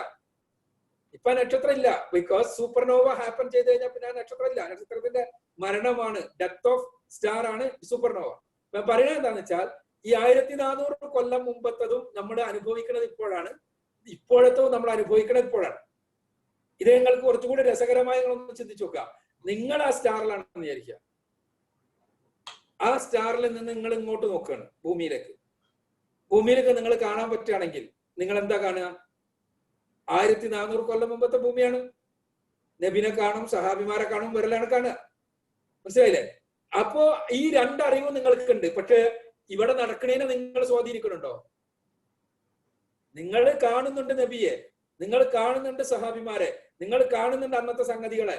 ഇപ്പൊ നിങ്ങൾ 3.5 കൊല്ലം മുമ്പ് പ്രോക്സിമ സെഞ്ചുറിയിൽ പോയി നോക്കിയാൽ ചിലപ്പോ 2 കൊല്ലം മുമ്പ് മരിച്ച ആളുകളെയാണ് നിങ്ങൾ കാണുക. ആ കാണുന്നു എന്നുള്ളത് കൊണ്ട് നിങ്ങളെ അറിവ്, അവരുടെ ചെയ്തികളെ അത് സ്വാധീനിക്കണില്ല. ഇതേപോലെ തന്നെ പടച്ചോൻ അറിയും, ഇതേപോലെ ഭാവി അറിയും. ഇപ്പൊ ഞാനിപ്പോ പറഞ്ഞത് ഒരേ സമയത്ത് തന്നെ നിങ്ങൾ പ്രസന്റും പാസ്റ്റും കാണുന്നതാണ്, അനുഭവിക്കുന്നതാണ്. You experience present and past at a moment when you see star. അപ്പോ അത് ആണ് ഇപ്പൊ നമ്മൾ പറഞ്ഞത്. ഇതേപോലെ പടച്ചവർക്ക് ഫ്യൂച്ചറും കൂടി കാണാൻ പറ്റും, അറിയാൻ പറ്റും, മനസ്സിലാക്കാൻ പറ്റും ഒരേ സമയത്ത് തന്നെ. ബട്ട് ആ മനസ്സിലാക്കല് നമ്മളുടെ കർമ്മങ്ങളെ സ്വാധീനിക്കണില്ല. We are given freedom to choose right or wrong. അതാണ് നമ്മൾ മനസ്സിലാക്കേണ്ടത്. നമ്മൾക്ക് റൈറ്റും റോങ്ങും തെരഞ്ഞെടുക്കാനുള്ള ഫ്രീഡം കംപ്ലീറ്റ് തന്നിട്ടുണ്ട്. പടച്ചോർക്ക് അറിയും എന്നുള്ളത് കൊണ്ട് ഇപ്പൊ ഞാൻ നേരത്തെ പറഞ്ഞതുപോലെ അത് നമ്മുടെ കർമ്മങ്ങളെ, നമ്മുടെ ചെയ്തികളെ ഒരിക്കലും സ്വാധീനിക്കണില്ല. ഇതാണ് നമ്മൾ ഒന്നാമത് മനസ്സിലാക്കേണ്ടത്. രണ്ടാമത്തത് നന്മയും തിന്മയും പടച്ചോന്റെ അടുത്തുള്ളതാണ് എന്നുള്ളതാണ്. എന്താണ് നന്മ, എന്താണ് തിന്മ? ഇവിടെ ഉള്ള ഏത് കാര്യവും ഇറ്റ് ഈസ് അൾട്ടിമേറ്റ് ആയിട്ട്, ഞാൻ നേരത്തെ പറഞ്ഞല്ലോ പടച്ചോന്റെ കാരുണ്യത്തെ കുറിച്ച് പറഞ്ഞില്ലേ, പടച്ചോന്റെ മേഴ്സിയെ പറ്റി. പടച്ചോന്റെ മേഴ്സി കൊണ്ട് തന്നെയാണ് എല്ലാം ഉണ്ടാവണത്. പക്ഷെ ആ ഉണ്ടാവണത് നമുക്ക് ചിലപ്പോ തിന്മയായി വരും. ആ തിന്മയായി വരുന്നത് ചിലപ്പോ നമ്മുടെ തകരാറ് കൊണ്ടായിരിക്കും, അല്ലെങ്കിൽ നമ്മുടെ ചുറ്റുപാടുള്ള പ്രശ്നമായിരിക്കും, അതല്ലെങ്കിൽ മറ്റു ചിലരെ കൊണ്ടുള്ളതായിരിക്കും, അതല്ലെങ്കിൽ ഈ ഭൂമിക്ക് മൊത്തത്തിൽ അത് നന്മയായിരിക്കും. ഇതെല്ലാം ഉണ്ടാവും. ഇപ്പോ ഫോർ എക്സാമ്പിൾ ഇപ്പൊ നിങ്ങൾക്ക് ആലോചിച്ചാൽ അറിയാം, ഇപ്പൊ നമ്മൾ പെട്രോളിയത്തിന്റെ ഒരു കാലത്താണ്. നാളെ നമ്മൾ ചിലപ്പോ വേറെ രൂപത്തിലുള്ള എനർജി സോഴ്സസ് കണ്ടെത്തും. ഇപ്പൊ പെട്രോളിയം നമുക്ക് എവിടെ കിട്ടുന്നത്? ഭൂമിന്റെ അടിയിൽ നിന്നാണ്. എന്തുകൊണ്ടാണ് ഭൂമിന്റെ അടിയിൽ നിന്ന് പെട്രോളിയം കിട്ടുന്നത്? പെട്രോളിയം കിട്ടുന്നത് ഭൂമിന്റെ അടിയിൽ എന്നോ ഭൂമിന്റെ പുറത്തുണ്ടായിരുന്ന ഈ വലിയ കാടുകളുണ്ട്. ആ കാടുകളെല്ലാം എന്തോ നാച്ചുറൽ കലാമിറ്റിയിൽ പറ്റിയിട്ട് അതെല്ലാം തകർന്നു പോയി ഭൂമിന്റെ അടിയിലേക്ക് പോയതാണ്. ആ ഭൂമിന്റെ അടിയിലേക്ക് പോയ കാടുകളും ജീവജാലങ്ങളും അവരുടെ ശരീരങ്ങളും എല്ലാമാണ് ഇപ്പോൾ അതിങ്ങനെ സിന്തസൈസ് ചെയ്ത് പെട്രോളിയമായിട്ട് ഇപ്പൊ നമുക്ക് ലഭിക്കണത്. അപ്പൊ ഞാൻ പറഞ്ഞു വരുന്നത് എന്താന്ന് വെച്ചാൽ ഇത് ഇന്ന് പെട്രോളിയം ഉണ്ടാവണമെങ്കിൽ അന്നത് സംഭവിച്ചിരിക്കണം. ഇത് നമ്മളെ സംബന്ധിച്ചിടത്തോളം ചിലപ്പോൾ അന്ന് ജീവിക്കുന്ന ആളുകളെ സംബന്ധിച്ചിടത്തോളം അത് മാത്രം നോക്കുകയാണെങ്കിൽ അതൊരു തിന്മയായിരിക്കും. പക്ഷേ ഇറ്റ് ഈസ് ടോട്ടലി നോക്കുകയാണെങ്കിൽ അത് ഒരു നന്മയായിരിക്കും. ഇതേപോലെ തന്നെ നമ്മളുടെ സമീപനം അനുസരിച്ച് ഇവിടെ ഉള്ള ചിലത് തിന്മ ഉള്ളത്, ഇത് പിന്നെ നമുക്ക് ബാഡ് എന്ന് തോന്നുന്നത് ചിലത് പടച്ചോന്റെ ഒരു പണിയായിരിക്കും. ഇപ്പൊ ഫോർ എക്സാമ്പിൾ ഇപ്പൊ നമ്മൾ എയ്ഡ്സിനെ പറ്റി പറയും. എയ്ഡ്സ് എന്ന അസുഖം എല്ലായിടത്തും പിന്നെ ഇപ്പോ ഇതുവരെ 980 ആരംഭിച്ചിട്ട് ഇതുവരെ ആയിട്ട് 3.32 മില്യൺ പീപ്പിൾ ആർ ഡൈ. അപ്പോ ഈ 32 മില്യൺ ആളുകൾ അഥവാ 3.2 ക്രോർ ആളുകൾ മരിച്ചു ഇതുവരെ എയ്ഡ്സ് ബാധിച്ചു. എയ്ഡ്സ് എന്താണ്? ശരിക്ക് മനുഷ്യന്മാര് തമ്മിലുള്ള ബന്ധത്തിന് വേണ്ടി, കുടുംബത്തിന്റെ നിലനിൽപ്പിന് വേണ്ടി, സ്നേഹം ഉണ്ടാകുന്നതിന് വേണ്ടി, അതേപോലെ തന്നെ സമാധാനം ഉണ്ടാവുന്നതിന് വേണ്ടിയെല്ലാം മനുഷ്യനിൽ പടച്ചോൻ ഉണ്ടാക്കിയതാണ് സെക്സ് എന്നതാണ്. ആ സെക്സിനെ എങ്ങനെ ഉപയോഗിക്കണമെന്നും പടച്ചോൻ തന്നെ പഠിപ്പിച്ചിട്ടുണ്ട്. അത് കുടുംബത്തിലൂടെയാകണം, വിവാഹം ചെയ്ത പെണ്ണിലൂടെയാകണം, പുരുഷനിലൂടെയാകണം എന്നും പടച്ചോൻ പഠിപ്പിച്ചിട്ടുണ്ട്. അത് ആ ഒരു നിയമം ലംഘിക്കുന്ന ആളുകൾക്ക് ഉണ്ടാകേണ്ട പ്രശ്നങ്ങൾ, ആ പ്രശ്നങ്ങളിൽ പെട്ടതാണ് ഇതേ രൂപത്തിലുള്ള രോഗങ്ങൾ. അപ്പൊ അത് ലംഘിക്കാതെ മുന്നോട്ട് പോയി കഴിഞ്ഞാൽ, അഥവാ ആ നിയമങ്ങൾ അനുസരിച്ച് നമ്മൾ മുന്നോട്ട് പോയി കഴിഞ്ഞാൽ, പടച്ചോൻ പറഞ്ഞ അനുസരിച്ച് മുന്നോട്ട് പോയി കഴിഞ്ഞാൽ ഈ പ്രശ്നങ്ങൾ ഉണ്ടാവില്ല. ഈ പ്രശ്നങ്ങൾ പക്ഷെ ആ നിയമം എന്താണ്? ആത്യന്തികമായി നന്മയാണ്. It is ultimately good. Because if that type of laws are not there, പിന്നെ മനുഷ്യന്മാരെല്ലാം പല വഴിക്ക് പോകും. അപ്പൊ അതുകൊണ്ട് തന്നെ പടച്ചോണ്ടാക്കിയ നന്മയാണ്. പക്ഷെ അത് എനിക്ക് ഉണ്ടായത് എന്തുകൊണ്ടാ? ഞാനൊരു തെറ്റ് ചെയ്തുകൊണ്ടാണ്. പക്ഷെ എന്നിലൂടെയാണ് തിന്മ ഉണ്ടായത്. പക്ഷെ ആത്യന്തികമായി അതിന്റെ കാരണം പടച്ചോനാണ്. അതേസമയം ഞാൻ ഈ പിന്നെ എനിക്ക് എന്തോ ഞാനൊരു തെറ്റ് ചെയ്തത് വഴി എനിക്ക് എയ്ഡ്സ് വന്നു. അങ്ങനെ എയ്ഡ്സ് വന്നു. പക്ഷെ അതുവഴി എനിക്ക് ഉണ്ടാവാൻ പോണ ഒരു കുട്ടിക്കോ എയ്ഡ്സ് ഉണ്ടായി. ആ എയ്ഡ്സ് ഉണ്ടായി, ആ കുട്ടി ഒരു തെറ്റ് ചെയ്തിട്ടില്ല. പക്ഷെ അവിടെയാണ് പടച്ചോന്റെ കോടതിയിൽ നമ്മൾ ശിക്ഷിക്കുകയും രക്ഷിക്കുകയും ചെയ്യുമെന്ന് പറയുന്നത്. ആ കുട്ടി തെറ്റ് ചെയ്തിട്ടില്ലെങ്കിലും എന്റെ തെറ്റുകൊണ്ടാണ് ആ കുട്ടിക്ക് ഇതുണ്ടായത് എങ്കിൽ അതിനുള്ള ശിക്ഷ കൂടി പടച്ചോന്റെ അടുത്ത് ഞാൻ നേരിടേണ്ടി വരും എന്നുള്ളതാണ്. അപ്പൊ ചുരുക്കത്തിൽ ഈ ഭൂമിയിലുള്ളതെല്ലാം അൾട്ടിമേറ്റ്ലി നന്മയാണ്. പക്ഷെ നമുക്ക് ചില കാര്യങ്ങൾ തിന്മയാകും. ആ തിന്മയടക്കം ആത്യന്തികമായി അൾട്ടിമേറ്റ് ആയിട്ട് നമുക്ക് നന്മയാണ്. അത് പിന്നെ ഇവിടെ ഉണ്ടാക്കിയത് ശരിക്കും നന്മക്ക് വേണ്ടിയാണ് എന്ന് മനസ്സിലാക്കുക. അതോടൊപ്പം തന്നെ പടച്ചോൻക്കെല്ലാം അറിയും എന്ന് പറയുന്നത് ഞാൻ നേരത്തെ പറഞ്ഞതുപോലെ പടച്ചോന്റെ അറിവ് നമ്മുടെ കർമ്മങ്ങളെ നേർക്ക് നേരെ സ്വാധീനിക്കുന്നില്ല എന്ന് മനസ്സിലാക്കും. Next question is from Zishan. Assalamu alaikum wa rahmatullahi wa barakatuh. My name is Zishan, and the question is this. Time is a creation of Allah. So how things progressed before the creation of time? I didn't get you. Time is a creation of Allah, right? So Yes, sir. how things progress before the creation of time? How? What progress? How things progressed. How things How How progress? things progress. Okay. Time is a creation of Allah, and time is a part of this universe also.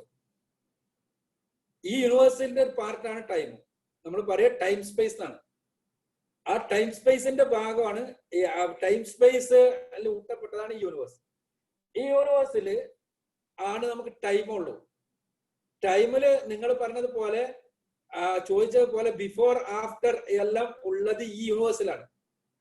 ഈ യൂണിവേഴ്സിന്റെ പുറത്ത് എന്താണ് എങ്ങനെയാണെന്നൊന്നും നമുക്ക് അറിയില്ല. നമുക്ക് അറിയാൻ മാർഗമില്ല. എങ്ങനെ progress ചെയ്തു എന്ന് ചോദിച്ചാൽ എങ്ങനെ പ്രോഗ്രസ് ചെയ്തു നമുക്ക് അറിയില്ല. What is the law? ഇപ്പൊ ഇത് ഇവിടുത്തെ മാത്രമല്ല, ഇത് നമ്മളെ ഇസ്ലാമിലെ അല്ലെങ്കിൽ ഖുർആനിലെ മാത്രം പ്രശ്നമല്ല. ഇപ്പൊ ഇവിടുത്തെ യൂണിവേഴ്സ്, നമ്മൾക്കുള്ള ഒരു യൂണിവേഴ്സ് ഉണ്ട്. ഇപ്പോഴത്തെ പുതിയ ഫിസിക്സിലെ തിയറീസ് പറയുന്നത് ഇതേപോലെ വേറെ യൂണിവേഴ്സസ് ഉണ്ടാകാനാണ്, മൾട്ടിവേഴ്സ് എന്നാണ് പറയാ. ആ യൂണിവേഴ്സിലെ ലോസ് എല്ലാം വ്യത്യാസം ഉണ്ടാവും. ആ യൂണിവേഴ്സിലെ ലോസ് അറിയില്ലല്ലോ. അവിടെ ടൈമിന്റെ ബേസിസിൽ ആയിക്കൊള്ളണം എന്നില്ല. അപ്പൊ വേറെ എന്താണ് നമുക്കറിയില്ല. നമ്മുടെ തലച്ചോറിന്റെ ടൈമിൽ ബൗണ്ടാണ്. Our brain is bound to time. So we are not able to comprehend what is beyond time.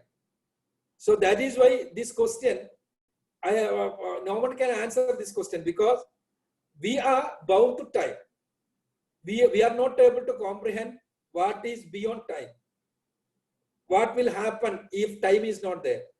So that is why, you know, what was happening before time started, what was happening before this universe started, these all questions are beyond our imagination, beyond our comprehension. Okay, next question is from Loy.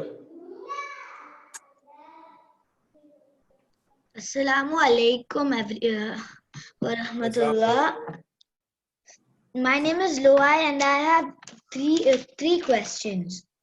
Question number 1, when will we exactly get to see Allah?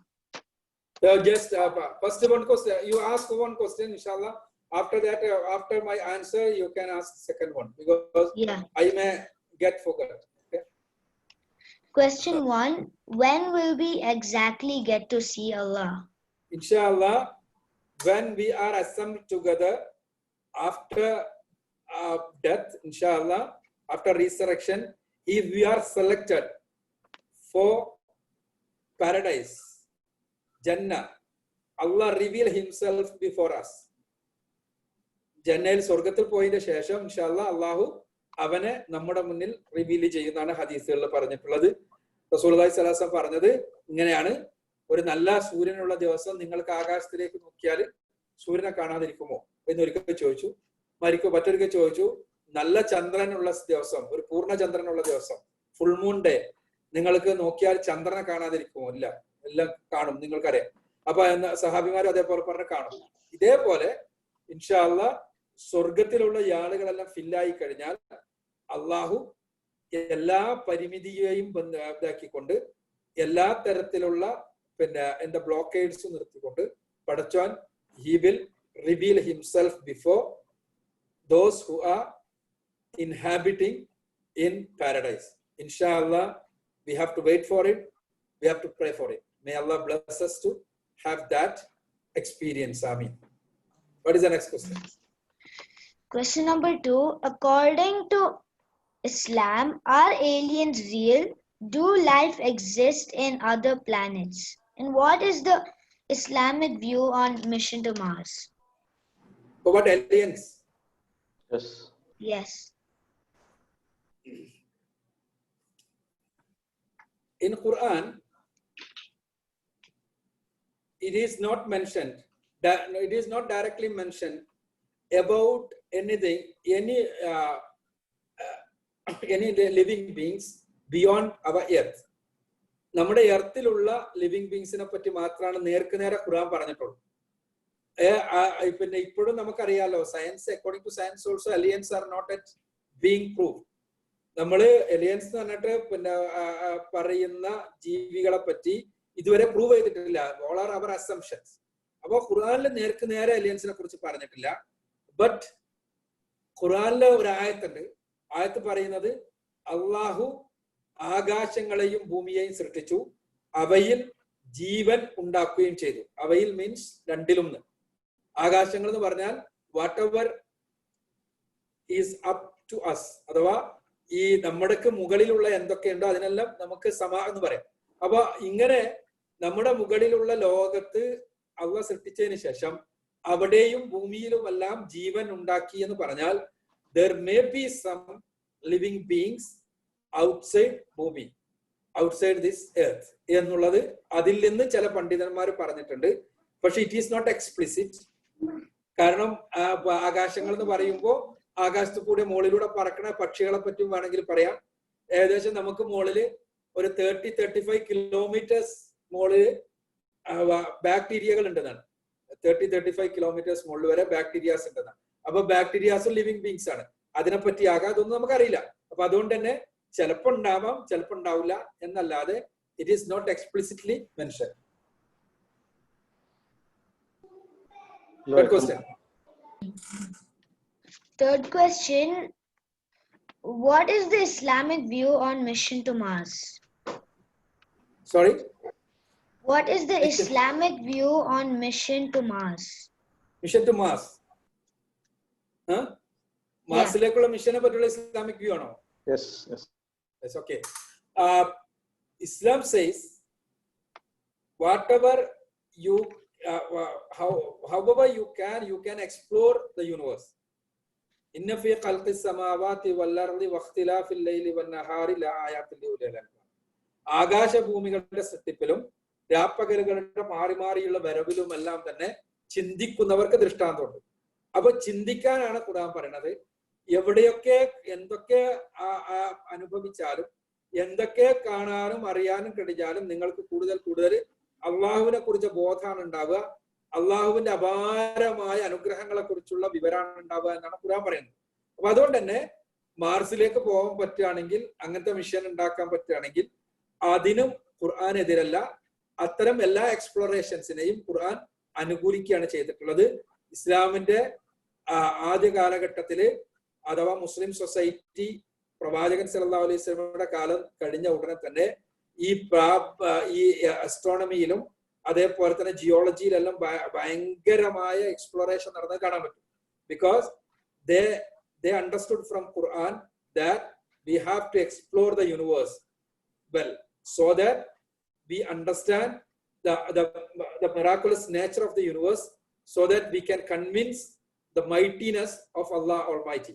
So അതുകൊണ്ട് അവരങ്ങനെ ചെയ്തു. ഇതേപോലെ തന്നെ നമ്മൾ മാർസിലേക്കാണെങ്കിലും സാറ്റേണിലേക്കാണെങ്കിലും എല്ലാം ഇൻഷാ അല്ലാഹ് അള്ളാഹു അനുഗ്രഹിച്ചാൽ പോകാൻ കഴിഞ്ഞാൽ അത് പോകുന്നതിനെ ഇസ്ലാം അനുകൂലിക്കുന്നു, ഇസ്ലാം പ്രോത്സാഹിപ്പിക്കുന്നു.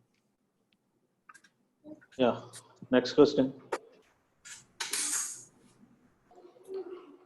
Atif. Assalamu alaikum wa rahmatullah. My name is Atif and my question is, Allah has said in Surah Baqarah that for those who... It's not clear. You just use your mic, please. Hello? Yeah, it's better, Atif. Go ahead. Allah has said in Surah Baqarah that those who disbelieve, their hearts and eyes are sealed and not visible, and they will have grave punishment. So how can you blame those people? When you disbelieve, that disbelief എന്ന് പറഞ്ഞാൽ എന്താണെന്ന് വെച്ചാൽ സത്യം കണ്ടാലും സ്വീകരിക്കാനുള്ള സന്നദ്ധത ഇല്ലായ്മ. Even though you see truth, you convince it, but you are not ready to accept it. That type of attitude is called kufr in that ayat. So if you have got that type of an attitude, what happens is you will never think positively. You will never see good things. Even though you see the miracles in the universe, you will not convince that these all are Allah's creations. But what will you do? You will do some your own explanation to explain that. അപ്പോ നമ്മളുടെ മനസ്സിനെ അള്ളാഹു seal ചെയ്തു എന്ന് പറഞ്ഞാൽ അതിനർത്ഥം നമ്മളുടെ attitude കൊണ്ട് നമ്മളുടെ മനസ്സ് സീൽഡ് ആയി എന്നാണ്. Our mind will never open. So our attitude has to be changed. അതാണ് പറയുന്നത്. ആറ്റിറ്റ്യൂഡ് എന്താണ്? Whenever you are convinced, whenever you see good things, whenever you understand things, you have to accept it. You should have that type of a mentality that whenever you accept it, you are convinced, you will follow accordingly. If that type of a mentality is there, Allah will never seal your heart. Allah will never seal your eyes. If your attitude is negative, what happens is you will never see positive things. That is why. For example, when if you are in a dialogue with an atheist, for example, if you are having a dialogue with an atheist, what happens is atheist പഠിച്ചോനില്ല എന്ന് പറയും, നമ്മൾ പഠിച്ചോനുണ്ടെന്ന് പറയും. പഠിച്ചോനുണ്ടെന്നുള്ളതിന് നമ്മൾക്ക് ഇഷ്ടംപോലെ തെളിവുകൾ ഉണ്ടാവും. തെളിവ് എന്ന് പറഞ്ഞാൽ ഏറ്റവും സിമ്പിൾ ആയിട്ടുള്ള സംഗതി, നമ്മുടെ ഐസ് മാത്രം നോക്കിയാൽ മതി, നമ്മുടെ വിരല് മാത്രം നോക്കിയാൽ മതി. ഇങ്ങനെ ഓരോന്ന് നോക്കിയാലും പഠിച്ചോനുണ്ടെന്നുള്ളതിന് 100 കണക്കിന് 1000 കണക്കിന് തെളിവാണ്. അപ്പൊ അത് പറയുമ്പോൾ അയാൾ അതിൽ നിന്ന് പോയിട്ട് വേറെ പറയും. കാരണം because he is not ready to accept truth. He is always trying to hide it. That is because Allah sealed it because of your attitude, his attitude. If he is ready to change that attitude, inshallah, that seal will be broken and his heart will be open.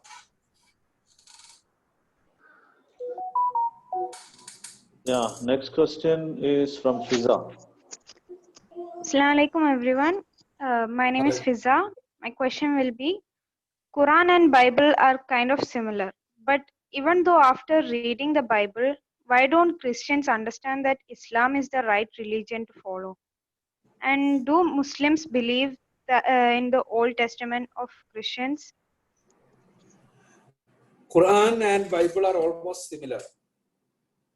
That itself has got some, needs some explanation.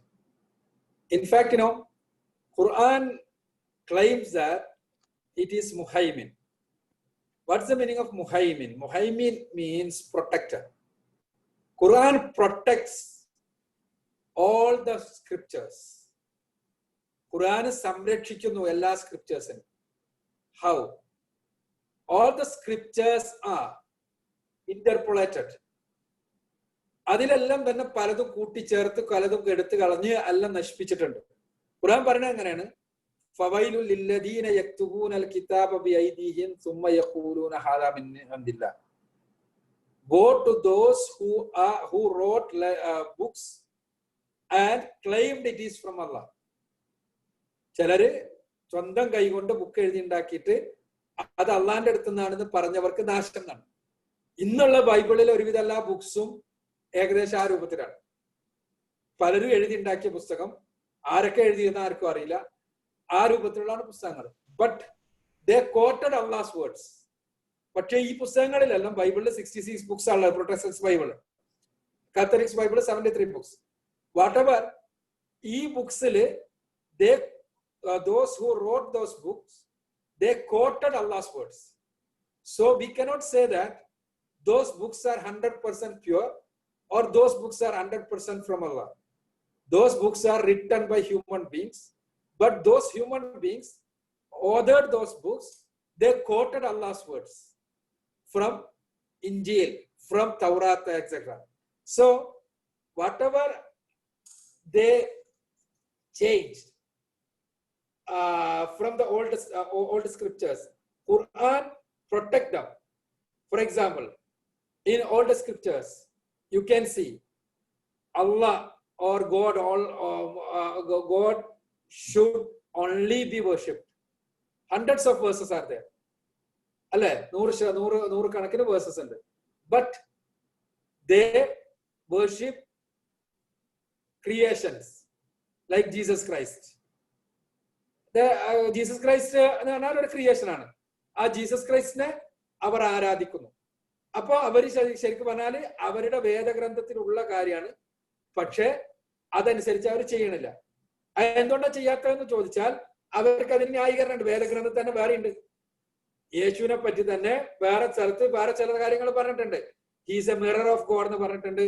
He's a replica of God എന്ന് പറഞ്ഞിട്ടുണ്ട്. അപ്പൊ അങ്ങനെയൊന്നും പറഞ്ഞുകൊണ്ട് തന്നെ they justify their actions. They justify that. They say that they believe in Father, Son and Holy Spirit. These three are one. അപ്പൊ അങ്ങനത്തെ എല്ലാം answers ഉണ്ടാക്കിയിട്ട് അങ്ങനത്തെ റെസ്പോൺസ് ഉണ്ടായിട്ട് അവർ ജസ്റ്റിഫൈ ചെയ്യാം. അവിടെ എന്താണ് സത്യത്തിൽ മുമ്പുള്ള പ്രവാചകന്മാർ മുഴുവനും പഠിപ്പിച്ചതെന്ന് മനസ്സിലാണെങ്കിൽ ഖുർആനിൽ പോകണം. അപ്പൊ ഖുർആനിൽ പറയും, എല്ലായിടത്തും പറയും പ്രവാചകന്മാർ മുഴുവനും പഠിപ്പിച്ചത് പടച്ചോ മാത്രമാണ് ആരാധ്യനുള്ളൂ. ഇതേപോലെയാണ്. ഇപ്പൊ ഞാൻ പറയുന്നത് എന്താണെന്ന് വെച്ചാൽ ബൈബിള് എന്ന് പറയുന്നത് ഖുർആന്റെ മാതിരിയല്ല. ഖുർആൻ എന്ന് പറയുന്നത് 100% പടച്ചോന്റെ അടുത്തുനിന്ന് മാത്രമുള്ളതാണ്. No verse, no words, no letters are there in the Quran. അള്ളാന്റെ അടുത്തുനിന്നുള്ളതല്ലാത്ത ഒരു ലെറ്റർ പോലും ഇല്ല. മനസ്സിലായില്ലേ? അപ്പോ ഇതാണ് ഖുർആന്റെ പ്രത്യേകത. But in the case of Bible it is entirely different. Bible was written by human beings. They claimed Bible books are from God, but only the verses they quoted are from God. അവർ quote ചെയ്ത ചില words ഉണ്ട്, അത് മാത്രമാണ് ദൈവത്തിന്റെ അടുത്ത് നിന്നുള്ളതുള്ളൂ എന്നാണ് സത്യം. അപ്പൊ അതാണത്. പിന്നെ ക്രിസ്ത്യൻസ് എന്തുകൊണ്ടാണ് ആക്സെപ്റ്റ് ചെയ്യാത്തത്? ആക്സെപ്റ്റ് ചെയ്യാന്നുള്ളത് ഞാൻ നേരത്തെ പറഞ്ഞതുപോലെ മനസ്സിന്റെ വിശാലത ഉണ്ടാവണം, അപ്പോഴാണ് ആക്സെപ്റ്റ് ആവുള്ളൂ. നേരത്തെ പറഞ്ഞല്ലോ ഒരുപാട് ക്രിസ്ത്യൻസ് ആക്സെപ്റ്റ് ചെയ്യണവരുണ്ട്, ഒരുപാട് ഹിന്ദുസ് ആക്സെപ്റ്റ് ചെയ്യുന്നവരുണ്ട്. അത് because their attitude is positive. When their attitude is negative, they will never accept it, even though they are well convinced this is truth. Okay, Jazakallah. Our next question is from Mariam. Yes. Assalamu alaikum, sir. I have two questions. One is, why do we call it Islahi instead of Islam? What? In ICW, it's Islahi Whitefield Center. So why is it Islahi and not Islam? Okay. Why do we call Islahi? Okay. Well, Islam means submission to Allah Almighty. We all are Muslims. We all are submitting Allah Almighty. We are trying to submit our will to Allah Almighty. We all are trying our best to follow the path of Quran and Rasulullah sallallahu alaihi wasallam. But what happens is, Rasulullah sallallahu alaihi wasallam lived 1400 years ago. 1400 years ago Allah and Rasul ജീവിച്ചത് കൊണ്ട് തന്നെ എന്താ സംഭവിച്ചാൽ കുറെ കാലം കഴിഞ്ഞപ്പോ ഇസ്ലാമിൽ തന്നെ എന്തുണ്ടായി, പലരും പല രൂപങ്ങളിൽ ദുർവ്യാഖ്യാനം ചെയ്യാൻ തുടങ്ങി. They misquoted Quran and misquoted Hadith, and they made their own actions. അപ്പൊ അവരുടെ റിച്വൽസും അവരുടെ വിശ്വാസങ്ങളും എല്ലാം പലരും ഉണ്ടാക്കാൻ തുടങ്ങി. അങ്ങനെ ഉണ്ടാക്കിയപ്പോ എല്ലാവരും പറഞ്ഞ ഞങ്ങൾ മുസ്ലിങ്ങളാണ്, ഞങ്ങൾ യഥാർത്ഥ ഇസ്ലാമിന്റെ ആളുകളാണ്. അപ്പൊ അതിൽ നിന്നല്ല, ഇസ്ലാഹ് എന്ന് പറഞ്ഞാൽ റിപ്പയർ, ഇസ്ലാഹി എന്ന് പറഞ്ഞാൽ റിപ്പയർ ചെയ്യുന്നത് എന്നാണ് അർത്ഥം. അപ്പോ ഈ തരത്തിലുള്ള പുതിയ ഇന്നോവേഷൻസ് വന്നപ്പോൾ ആ ഇന്നോവേഷൻസിൽ നിന്ന് റിപ്പയർ ചെയ്തിട്ട് ഇസ്ലാമിനെ യഥാരൂപത്തിൽ അതിന്റെ ഒറിജിനൽ ഫോമിൽ ആളുകളുടെ മുന്നിൽ പ്രസന്റ് ചെയ്യാൻ വേണ്ടിയാണ് ഇസ്ലാഹി മൂവ്മെന്റ് ഉണ്ടായത്. കേരളത്തിൽ ഇസ്ലാഹി മൂവ്മെന്റ് ഉണ്ടാവുന്നത്, ഇന്റർനാഷണൽ ലെവലിൽ ഇസ്ലാഹി മൂവ്മെന്റ് ഉണ്ടാവുന്നത് അതുകൊണ്ട് ഇസ്ലാം തന്നെയാണ്. പക്ഷെ ഇസ്ലാം എന്തായി വെച്ചാൽ ഒരുപാട് ആളുകൾ പലതും കൂട്ടിച്ചേർത്ത് പലതും എടുത്തു മാറ്റി പലതും പല രൂപത്തിൽ മിസ്ഇന്റർപ്രറ്റ് ചെയ്ത് മിസ്റെപ്രസെന്റ് ചെയ്തിട്ടെല്ലാം തന്നെ ഇസ്ലാമിന്റെ മുഖം ഒന്നായിട്ട് കേടുവരുത്തിയപ്പോ ഈ തകരാറിൽ നിന്ന് ഇസ്ലാം കേടുവന്നിട്ടില്ല, ഇസ്ലാം ഒറിജിനൽ ഫോമിൽ തന്നെ ഉണ്ട്. പക്ഷെ മുസ്ലിം സൊസൈറ്റിയെ കേടുവരുത്തിയപ്പോ ആ ഇസ്ലാമാണ് മുസ്ലിം സൊസൈറ്റി ഉള്ളത് എന്ന് വിചാരിച്ചുകൊണ്ട് ഇസ്ലാമിനെ തെറ്റിദ്ധരിക്കുന്ന അവസ്ഥ ഉണ്ടായി. അപ്പോ അവിടെ പണ്ഡിതന്മാർ ചെയ്തത് എന്താന്ന് വെച്ചാല് ഈ മുസ്ലിംകളായിട്ടുള്ള ഇസ്ലാമിന്റെ ശരിക്കുള്ള വെളിച്ചം കിട്ടാത്ത ആളുകളെ യഥാർത്ഥത്തിലുള്ള ഇസ്ലാമിലേക്ക് കൊണ്ടുവരാൻ വേണ്ടി ശ്രമിച്ചു. അപ്പൊ അവരെന്താ ചെയ്ത് മുസ്ലിം സൊസൈറ്റിയുടെ കേട് തീർത്തു, മുസ്ലിം സൊസൈറ്റിയെ റിപ്പയർ ചെയ്തു. They were trying to repair Muslim society. By repairing it, their intention was to go back to the glory of Rasulullah sallallahu alaihi wasallam. That is why Islahi movement started. Bangalore Islahi Center is a part of Islahi movement. So Bangalore Islahi movement do two works. The first one is just to introduce Islam to all people. Next one is just repair Muslim society according to Quran and Sunnah. Because in Muslim society, so many innovations are there, so many things which is not according to Quran and Sunnah are there. So what Bangalore Islahi Center is doing, at first Bangalore Islahi Center present Quran and Sunnah before all communities. Parallel to that, Bangalore Islahi Center tries to make Muslims understand importance of following Quran and Sunnah, so that they have to correct their lives according to Quran and Sunnah. The first one is called Da'wah, next one is called Islah. Islah means correcting Muslim society. These two works they are doing, that is why they took that as their name. Yeah, Jazakallah. Nauman, you can ask the question. Okay, my name is Numan, and I wanted to ask you one question. Why did Jibreel alayhi salam take out Prophet sallallahu alayhi wasallam's heart and clean it? I did not get. Why did Jibril alayhi salatu wasalam take out Prophet sallallahu alaihi wasallam's heart and clean it? Oh, I see. Why did Jibril alayhi salatu wasalam took our Rasulullah sallallahu alaihi wasallam's heart and clean it for when he was a child? Is it? Yeah. Okay, because you know that Rasulullah sallallahu alaihi wasallam was elected as his Allah's final messenger. So there should be no impurities in his heart, even though he is not started getting revelation.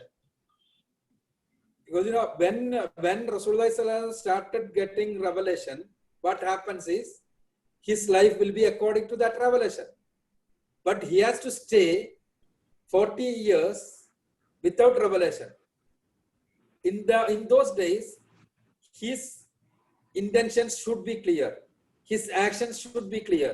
He should not indulge in anything bad in that society.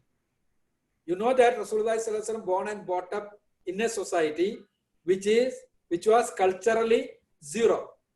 All the bad things were there in that society. You know that. If we live in that type of a society, what will happen? We will also be inclined to that wrongs. It is quite sure now. If we are living in that type of a society, 100% bad, 100% evil society, നമ്മളെന്താവും അങ്ങനെ മാറിപ്പോകും. അങ്ങനെ മാറിപ്പോകാതിരിക്കണമെങ്കിൽ നമുക്ക് എന്ത് വേണം? ഇന്ന് നമുക്ക് മാറിപ്പോകാതിരിക്കണമെങ്കിൽ മാർഗമുണ്ട്. എന്താണ്? നമ്മുടെ കയ്യിൽ റെവലേഷൻ ഉണ്ട്. നമ്മുടെ കയ്യിൽ ഓൾറെഡി ഖുർആൻ ഉണ്ട്, റസൂലുള്ളാഹി സ്വല്ലല്ലാഹു അലൈഹി വസല്ലം സുന്നത്തുണ്ട്. ആ റെവലേഷൻ ഉപയോഗിച്ചിട്ട് നമ്മൾക്ക് എന്തെല്ലാം നമ്മൾ തെറ്റിലേക്ക് പോകില്ല. നമ്മൾക്ക് തെറ്റിലേക്ക് പോകുന്ന സമയത്ത് എന്താണ് തെറ്റ്, എന്താണ് ശരി എന്ന് കൃത്യമായിട്ട് പറഞ്ഞ് മനസ്സിലാക്കി തരാൻ നമ്മുടെ മുന്നിൽ വഹിയുണ്ട്, ഖുർആനുണ്ട്, സുന്നത്ത്. റസൂലുള്ളാഹി സ്വല്ലല്ലാഹു അലൈഹി വസല്ലം ഖുർആനും സുന്നത്തും കിട്ടാൻ തുടങ്ങിയപ്പോഴാണ് 40 വയസ്സായി. അപ്പൊ 40 വയസ്സിന് മുമ്പ് റസൂൽ എന്താണ്? സാധാരണഗതിയിൽ ഒരു നോർമൽ മാനാണ് അല്ലെ?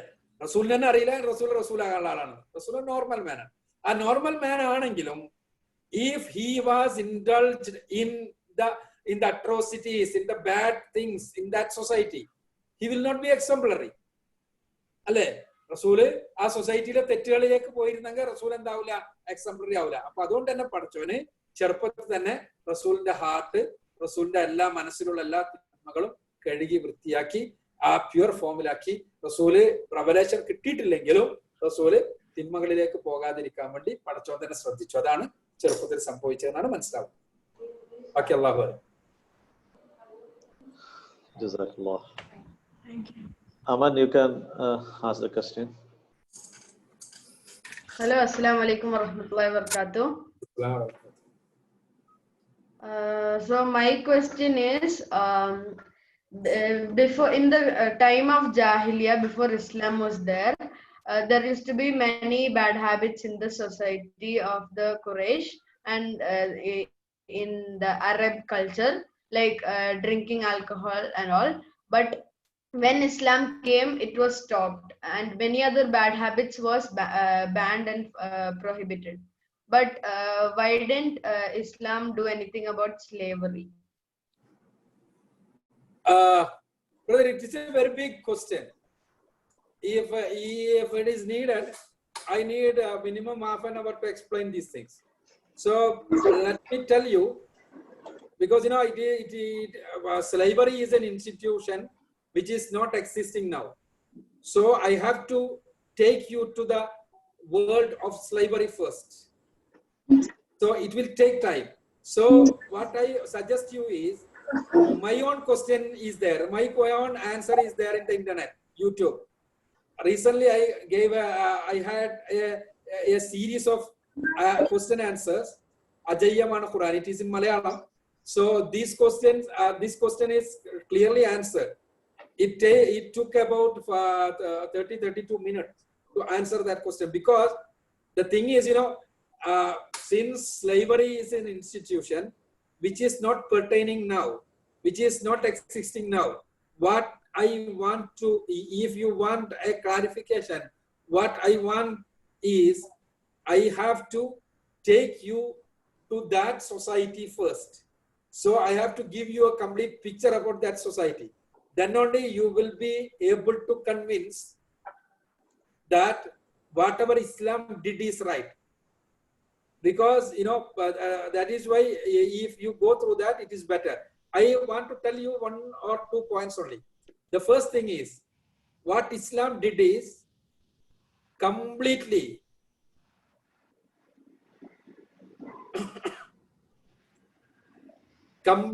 purify the system of slavery. Completely purified it.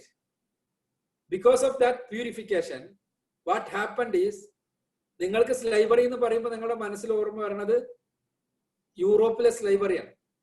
യൂറോപ്പിലെ സ്ലൈവറി എന്ന് പറയുമ്പോൾ എന്താണ്? പിന്നെ സ്പാർട്ടക്കസ്, ഫോർ എക്സാമ്പിൾ. സ്പാർട്ടക്കസ് ആരാണ്?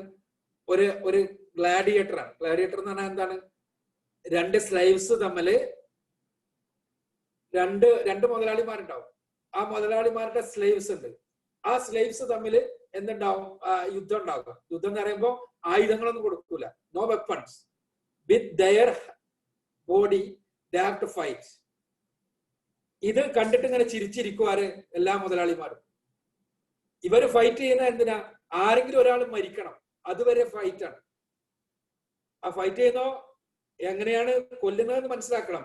വെറും നഖം കൊണ്ടും പല്ലുകൊണ്ടും മാത്രമാണ് മറ്റയാളെ കൊല്ലുന്നത്. കാരണം ഒരു വെപ്പണും കൊടുക്കൂല. ഇതായിരുന്നു സ്പാർട്ടക്കസിന്റെ അവസ്ഥ. ഇതാണ് യൂറോപ്പിലെ സ്ലൈവറി.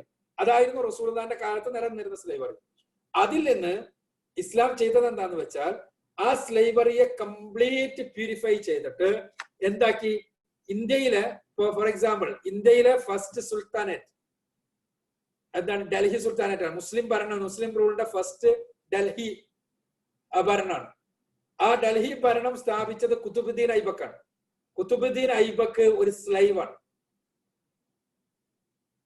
From that gladiator level Islam സ്ലൈവറിയെ നിരോധിച്ചിരുന്നെങ്കിൽ, കംപ്ലീറ്റ്ലി ഇല്ലാതാക്കിയിരുന്നെങ്കിൽ ആ ഒരു ലെവലിലേക്ക് കൊണ്ടുവരാൻ പറ്റൂല. അതാണ് ഇസ്ലാം ചെയ്തത്. അഥവാ ഇസ്ലാം ഓൾറെഡി ഉള്ള ഒരു ഇൻസ്റ്റിറ്റ്യൂഷൻ ഇസ്ലാം മാത്രമായിട്ട് നിരോധിച്ചുകൊണ്ട് കാര്യമില്ല. ഇസ്ലാം മാത്രമായിട്ട് നിരോധിച്ചാൽ എന്താ ഉണ്ടാവുക? മുസ്ലിങ്ങൾക്ക് സ്ലൈവ്സ് ഉണ്ടാവില്ല എന്നുള്ളൂ. സ്ലൈവ്സിന് വല്ല രക്ഷ ഉണ്ടാവുമോ? ഇല്ലല്ലോ. ഇസ്ലാം മാത്രം നിരോധിച്ചാൽ ബാക്കിയുള്ളവർക്ക് സ്ലൈവ്സ് ഉണ്ടാകാമല്ലോ. ഇസ്ലാം മാത്രം നിരോധിച്ചാൽ മുസ്ലിങ്ങൾക്ക് സ്ലൈവ്സ് ഉണ്ടാവില്ല, പക്ഷേ ബാക്കിയുള്ളവർക്ക് സ്ലൈവ്സ് ഉണ്ടാവും. അപ്പൊ സ്ലൈവ്സിന്റെ പ്രയാസം ഇല്ലാതാവോ? ഇല്ല. ഇസ്ലാം സ്ലൈവറി നിരോധിക്കാതെ ഇസ്ലാം എന്ത് ചെയ്തു വെച്ചാൽ, ഇസ്ലാം സ്ലൈവറി നിലനിർത്തിയിട്ട് ആ സ്ലൈവ്സിനെ ഉയർത്തിക്കൊണ്ടുവന്നു. ഇസ്ലാം സ്ലൈവറി നിരോധിച്ചിരുന്നെങ്കിൽ എന്നും സ്ലൈവ്സ് അങ്ങനെ തന്നെ ഉണ്ടാവുള്ളൂ. അതേസമയം സ്ലൈവ്സിനെ ഉയർത്തിക്കൊണ്ടുവന്നിട്ട് എന്ത് ചെയ്തു വെച്ചാൽ, രാജാക്കന്മാർ വരെ ആകാൻ പറ്റുന്ന ഒരു അവസ്ഥയിലേക്ക് സ്ലൈവ്സിനെ കൊണ്ടുപോകും. ഇതാണ് ഇസ്ലാം ചെയ്തത്. അതോടൊപ്പം തന്നെ സ്ലൈവ്സിനെ മോചിപ്പിക്കാനുള്ള ഒരുപാട് സാധ്യതകൾ ഉണ്ടാക്കി. മോചിപ്പിക്കാന്ന് പറഞ്ഞാൽ അവരെ ഫ്രീ ആക്കാൻ വേണ്ടി ഒരുപാട് സാധ്യത ഉണ്ടാക്കി. അപ്പോ ഒരു സ്ലൈവിനെ സംബന്ധിച്ചിടത്തോളം ആ സ്ലൈവിന്റെ മനസ്സിലെ വലിയ സ്വപ്നമായി മാറി എന്ത്? മുസ്ലിമിന്റെ കീഴിലുള്ള സ്ലൈവ് ആവുക എന്നുള്ളത്. Because they will be treated good, they will be freed, their status is as equal as all other human beings. ആ രൂപത്തിലാക്കിയിട്ട് ഇസ്ലാം സ്ലൈവറിനെ മാറ്റി. ഇസ്ലാം മാത്രം സ്ലൈവറി നിരോധിച്ചുകൊണ്ട് ഒരു മാറ്റം ഉണ്ടാകാൻ പാടില്ല ലോകത്ത്. കാരണം ഇസ്ലാം മാത്രം മദ്യം നിരോധിച്ചാൽ മാറ്റമുണ്ട്. മുസ്ലിങ്ങൾ മാത്രമാണ് ഞാൻ കുടിക്കണാണ് എന്റെ മദ്യം, അല്ലെങ്കിൽ വേറൊരാൾ കുടിക്കണാണ് അയാൾ കുടിക്കണ മദ്യം, അത് നിരോധിച്ചാൽ എല്ലാവരും നന്നാവും. പക്ഷെ ഇസ്ലാം സ്ലൈവറി നിരോധിച്ചാൽ എന്താ സംഭവിക്കുക? സ്ലൈവ്സ് ഉണ്ടാവുമല്ലോ, ബാക്കിയുള്ളവരെ സ്ലൈവ്സ് ആയിട്ടുണ്ടാവുമല്ലോ. അതേസമയം ഇസ്ലാം നിരോധിക്കാത്തതുകൊണ്ട് തന്നെ മുസ്ലിങ്ങൾക്കിടയ്ക്ക് സ്ലൈവ്സ് വന്നു. ആ സ്ലൈവ്സിന് മോചനം മുസ്ലിങ്ങൾ കൊടുത്തു. അതാണ് ഉണ്ടായത്. അതിന് ഡീറ്റെയിൽ ആയിട്ടാണ് ഞാൻ പറഞ്ഞത്. നിങ്ങൾ യൂട്യൂബിൽ നോക്കിയാൽ ഇൻഷാ അല്ലാഹ് സീരീസ് കിട്ടും. അടിമത്വം എന്തുകൊണ്ട് ഖുർആൻ നിരോധിച്ചില്ല എന്നുള്ള ഒരു ആൻസർ നോക്കിയാൽ നിങ്ങൾക്ക് ക്ലിയർ ആയിട്ട് കിട്ടും ഇൻഷാ അല്ലാഹ്. കാരണം ഇപ്പൊ ഹാഫ് ആൻ അവർ നമ്മളെടുത്ത വേറെ ക്വസ്റ്റ്യൻസിനൊന്നും ആൻസർ ചെയ്യാൻ ടൈം ഉണ്ടാവും.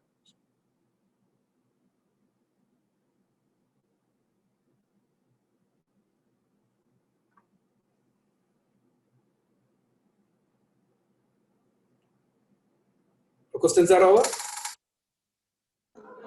No, I think next Ilan has a question. Ilan, can you unmute and talk? Assalamualaikum. I wanted to ask if is it Islamic to take gaming as a career? Sorry, what as a career? Gaming. Is it Islamic to take gaming as a career?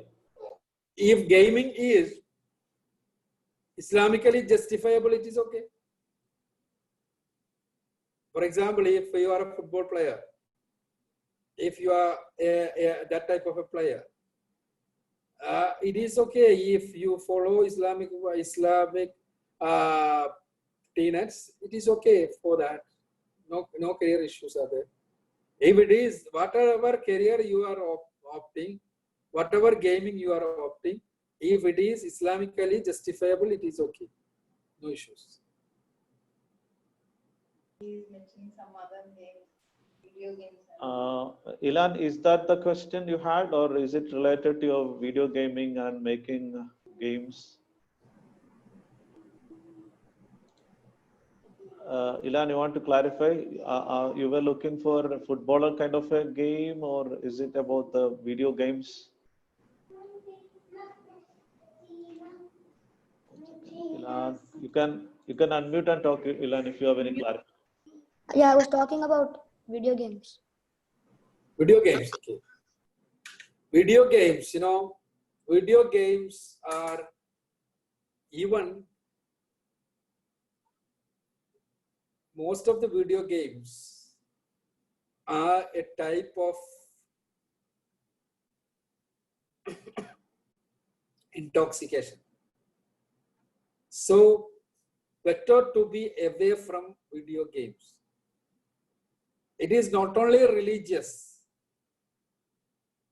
instruction, but as a teacher, as a person who is working in the education field. We have got 10 schools now, peace schools it is called. In Kerala, we are running 10 schools. So that is why I am working in the education field. So video games are the killers of your creativity. So better to be away from that maximum, because it kills your creativity first. Next, immoral activities are being promoted through video games. So it's better to be away from that.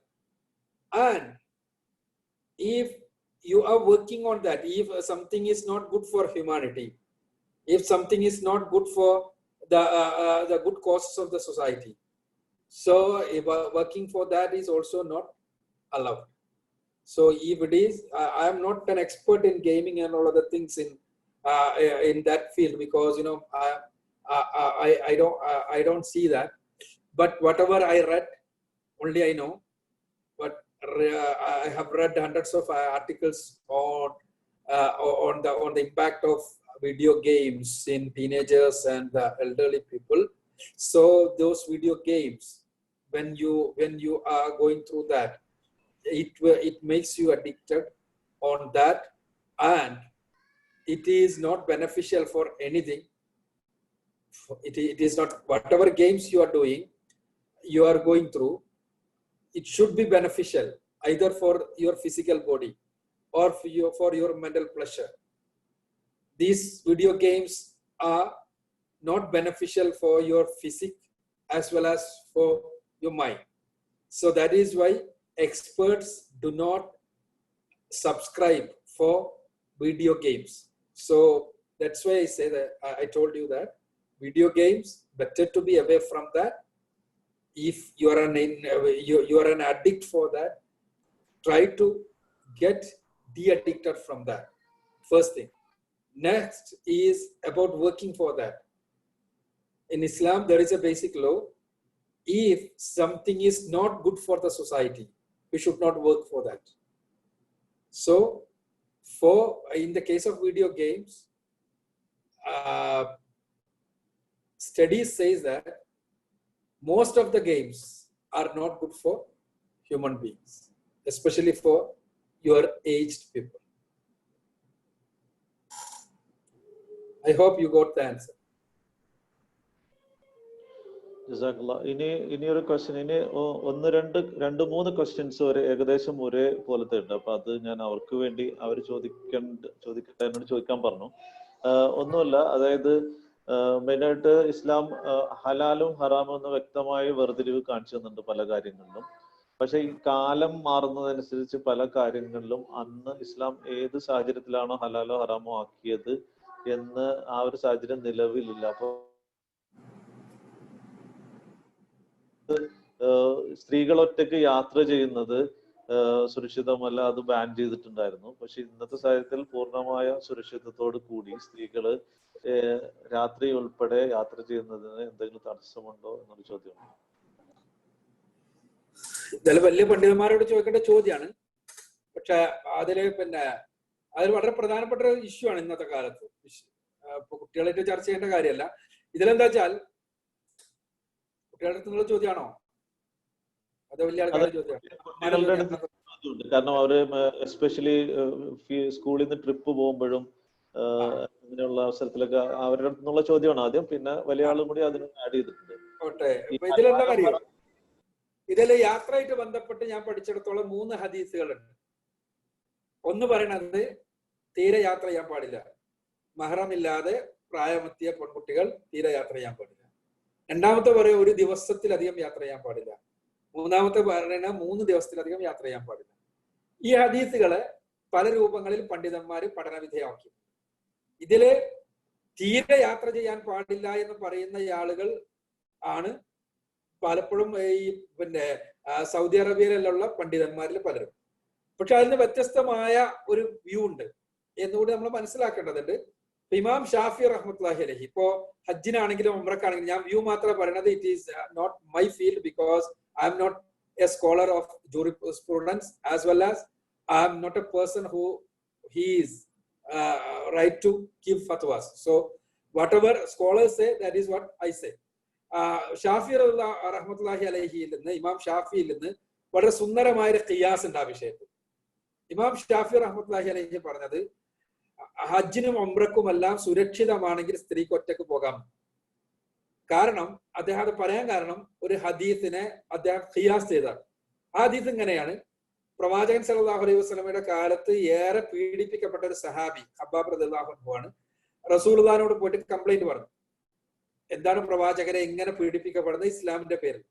അങ്ങനെ റസൂലുള്ളാഹി സ്വല്ലല്ലാഹു അലൈഹി വസല്ലം പറഞ്ഞു, നിങ്ങൾ തിരക്കൂട്ടുകയാണ്, നല്ലൊരു കാലം വരാനുണ്ട്. ആ കാലത്ത്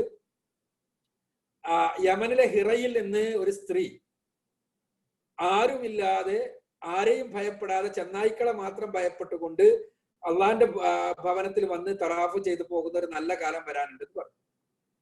ഇമാം ഷാഫി റഹ്മത്തുള്ളാഹി അലൈഹി പറയുന്നത് അള്ളാന്റെ റസൂല് ഇത്തരം ഒരു കാലത്തെ കുറിച്ച് പറയാൻ നല്ല കാലം എന്നാണ്. ആരുമില്ലാതെ ഒരു അള്ളാന്റെ മറ്റ് ജീവികളെ അല്ലാതെ മറ്റൊന്നിനെയും ഭയപ്പെടാതെ അള്ളാന്റെ വീട്ടിൽ വന്ന് തവാഫ് ചെയ്ത് മടങ്ങിപ്പോകാൻ കഴിയുന്ന ഒരു കാലത്തെ കുറിച്ച് നല്ല കാലം എന്നാണ് റസൂലുള്ളാഹി സ്വല്ലല്ലാഹു അലൈഹി വസല്ലം പറഞ്ഞത്. അതുകൊണ്ട് തന്നെ ഒരാൾക്ക് 100% സുരക്ഷിതമാണ് എന്ന് ബോധ്യമുള്ള രൂപത്തിലാണെങ്കിൽ ആ സുരക്ഷിതത്വത്തിന്റെ കാര്യത്തിൽ എന്ത് ചെയ്യാം, ഇങ്ങനെ യാത്ര ചെയ്യാം എന്ന് പറഞ്ഞിട്ടുണ്ട്. ഈ കോളേജിലെ ട്രിപ്പ്, സ്കൂളിലെ ട്രിപ്പ് എല്ലാം ആകുമ്പോൾ തീർച്ചയായും ഇപ്പൊ മഹ്റമ് വേണം എന്ന രൂപത്തിൽ തന്നെ ആകുമ്പോഴും നമ്മൾ ശ്രദ്ധിക്കാൻ പറ്റുന്ന ഒരു സംഗതി, അതിലും പണ്ഡിതന്മാര് പല കാര്യങ്ങൾ പറഞ്ഞിട്ടുണ്ട്.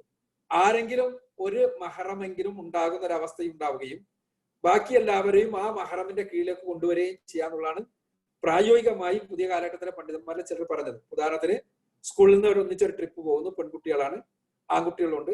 അപ്പൊ 1-2 ടീച്ചേഴ്സ് എങ്കിലും അവരുടെ കുടുംബത്തെയും കൂടി കൂട്ടി പോവാം. ആ കുടുംബം ത്തിന്റെ ബാക്കിയുള്ള പെൺകുട്ടികളുടെ ഉത്തരവാദിത്തങ്ങൾ അവരുടെ ഭാര്യമാരെ ഏറ്റെടുക്കുകയും ആ ഭാര്യമാരുടെ ഉത്തരവാദിത്തങ്ങൾ ഇവരെ ഏറ്റെടുക്കുകയും ചെയ്യുന്ന ഒരു അവസ്ഥയുണ്ടായാൽ ഇത്തരം രംഗങ്ങളിൽ പ്രശ്നമില്ല, പ്രയാസമില്ല എന്ന് പറഞ്ഞ ഒരുപാട് പണ്ഡിതന്മാരുണ്ട്. അപ്പൊ അത്തരം രംഗത്ത് പ്രായോഗികമായി അതാണ് സ്വീകരിക്കാൻ പറ്റുക. പരമാവധി സൂക്ഷിക്കുകയും ശ്രദ്ധിക്കുകയും ചെയ്യുക. ഒറ്റക്ക് തീരെ യാത്ര ചെയ്യാൻ പാടില്ല എന്നുള്ള ഒരു വീക്ഷണവുമായി മുന്നോട്ട് പോകാൻ പലപ്പോഴും ആധുനിക കാലഘട്ടത്തിൽ കഴിയില്ല. അതുകൊണ്ടാണ് ഞാൻ ഇമാം ഷാഫിയുടെ നിർദ്ദേശം ഹജ്ജിനടക്കം ഉംറക്കടക്കം അങ്ങനെ പോകാം, അങ്ങനത്തെ സുരക്ഷിതമാണ് എന്നൊരവസ്ഥയുണ്ടെങ്കിൽ എന്ന് പറഞ്ഞത് നമ്മൾ സൂചിപ്പിച്ചത്. അതെനിക്ക് തോന്നിയത് വളരെ സുന്ദരമായ ഒരു ഖിയാസ് ആണ് എന്നാണ്. ആ ഖിയാസ് എന്ന് പറഞ്ഞ കാര്യങ്ങളെ അനോളജിയാണ്. കാര്യങ്ങൾ താരതമ്യം ചെയ്തിട്ട് മനസ്സിലാക്കുക എന്നുള്ളതാണ്. നേർക്ക് നേരെ റസൂലുള്ളാഹിയിൽ നിന്നുള്ളതാണ് ഈ 3 ഹദീസുകൾ. ഈ 3 ഹദീസുകൾ എന്ന് പറഞ്ഞാൽ ഈ പണ്ഡിതന്മാർ പറയുന്നത് ഈ 3 ഹദീസുകൾ പറഞ്ഞതുകൊണ്ട് തന്നെ അതിന് മനസ്സിലാക്കേണ്ടത് വ്യത്യസ്ത സാഹചര്യങ്ങളിൽ വ്യത്യസ്ത വീക്ഷണങ്ങളാകാമെന്നാണ്. റസൂൽ 3 ദിവസം ഒരിക്കൽ പറഞ്ഞു, 1 ദിവസം ഒരിക്കൽ പറഞ്ഞു, പാടില്ല എന്നും പറഞ്ഞു. അപ്പൊ അതിന്റെ അർത്ഥം സാഹചര്യങ്ങൾക്കനുസരിച്ച് അത് മാറും എന്നാണ്. അതുകൊണ്ട് തന്നെ സാഹചര്യങ്ങളിൽ ഇപ്പൊ ഉംറക്ക് പോണ ഒരാള് ഇവിടുന്ന് കയറ്റി വിടാൻ നല്ല ഒരു മഹ്റമുണ്ട്, അവിടെ സ്വീകരിക്കാനും നല്ലൊരു മഹ്റമുണ്ടെങ്കിൽ പിന്നെ ഫ്ലൈറ്റിൽ പോണോണ്ട് കുഴപ്പമില്ല എന്നുള്ളതിന്റെ അടിസ്ഥാനത്തിൽ ഒരുപാട് പണ്ഡിതന്മാർ പറഞ്ഞിട്ടുണ്ട്. തീരെ പാടില്ല എന്ന് പറഞ്ഞ പണ്ഡിതന്മാരുണ്ട്. അപ്പൊ അതുകൊണ്ട് അതില് ഒരു വീക്ഷണം എന്നുള്ള നിലക്ക് പറയാൻ ഞാൻ ആളല്ല. അതില് ഏറ്റവും പ്രായോഗികമായ വീക്ഷണം എന്നുള്ളത് ഞാൻ മനസ്സിലാക്കുന്നത് പിന്നെ മറ്റ് അപകടങ്ങൾ ഇല്ലാത്ത തലത്തിൽ എല്ലാ അപകടങ്ങളെയും പൂർണ്ണമായി ഇല്ലാതാക്കിക്കൊണ്ട് ഉള്ള യാത്രകൾ ചെയ്യാമെന്ന് തന്നെയാണ് ഞാൻ മനസ്സിലാക്കുന്നത്. അല്ലാഹു. Okay, Jazakallah. Next question is from Sania. Assalamu alaikum, Ustad.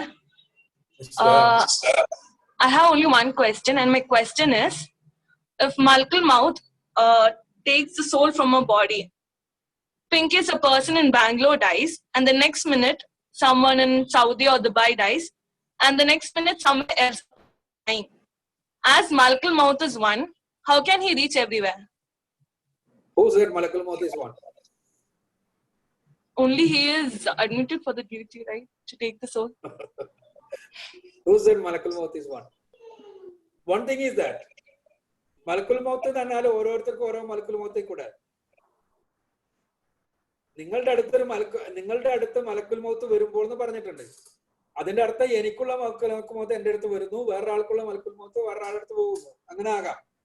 മറ്റൊന്ന്, മലക്ക് എന്ന് പറയുമ്പോൾ തന്നെ നമ്മൾ മനസ്സിലാക്കേണ്ടത് it is beyond our comprehension എന്നുള്ളതാണ്. നമ്മളുടെ കോംപ്രിഹെൻഷൻ അപ്പുറത്താണ്. ആ ഒരു Malakul Mautന് എന്റെ അടുത്തും നിങ്ങളുടെ അടുത്തും അല്ല ഒരേ സമയത്ത് വരാൻ കഴിയും എന്ന് ഖുർആനോ ഹദീസുകളോ പറയുമ്പോൾ അത് എങ്ങനെയെന്ന് ചോദിക്കുന്നത് ശരിയല്ല. കാരണം നമ്മുടെ കോംപ്രിഹെൻഷൻ അതീതാണത്. അതുകൊണ്ട് തന്നെ കാരണം നമ്മൾക്ക് കോംപ്രിഹെൻഡ് ചെയ്യാൻ കഴിയാത്തത് കൊണ്ടാണല്ലോ അള്ളാഹു നമുക്ക് പറഞ്ഞു തരണത്. നമുക്ക് പരിശോധിച്ച് നമുക്ക് കോംപ്രിഹെൻഡ് ചെയ്ത് നമുക്ക് മനസ്സിലാക്കാൻ പറ്റുന്നതാണെങ്കിൽ അള്ളാഹു നമുക്ക് പ്രത്യേകം പറഞ്ഞു തരേണ്ട ആവശ്യമില്ല. ഇത് മലക്കുണ്ടെന്നും Malakul Maut ഉണ്ടെന്നും Malakul Maut വരുന്നുണ്ട് എന്നുള്ളത് നമ്മൾക്ക് പറഞ്ഞു തന്നിട്ടുണ്ട്.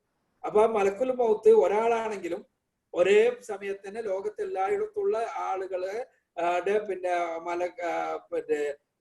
റൂഹിനെ പിടിക്കാൻ കഴിയുന്നവരാണ് അവരെന്നാണ് അതിന്റെ അർത്ഥം. അതാണ് ഒന്ന്. ഞാൻ വീണ്ടും പറഞ്ഞ് ഒരു Malakul Maut എന്ന് ഖുർആനിൽ എവിടെയും പറഞ്ഞിട്ടില്ല. മാത്രമല്ല മലായിക്കത്തുകൾ വരും എന്ന് പറഞ്ഞിട്ടുണ്ട്. ഒന്നിലധികം മലക്കുകൾ വരും എന്ന് പറഞ്ഞിട്ടുണ്ട്. അപ്പൊ അതിൽ നിന്ന് ചിലപ്പോൾ ഓരോരുത്തർക്കും ഡെസ്റ്റൈൻ ചെയ്യപ്പെട്ട മലക്കുകൾ വ്യത്യസ്തമാകാം. അതെല്ലാം ഒരാൾ തന്നെ ഒരേ സമയത്ത് വ്യത്യസ്ത കാര്യങ്ങൾ ചെയ്യാൻ കഴിവ് കൊടുക്കപ്പെട്ടയാളാകാം. അല്ലാഹു. Jazakallah. Is Ahad there? Ahad?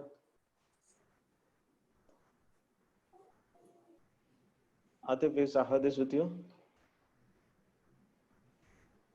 Ahad can ask the question next.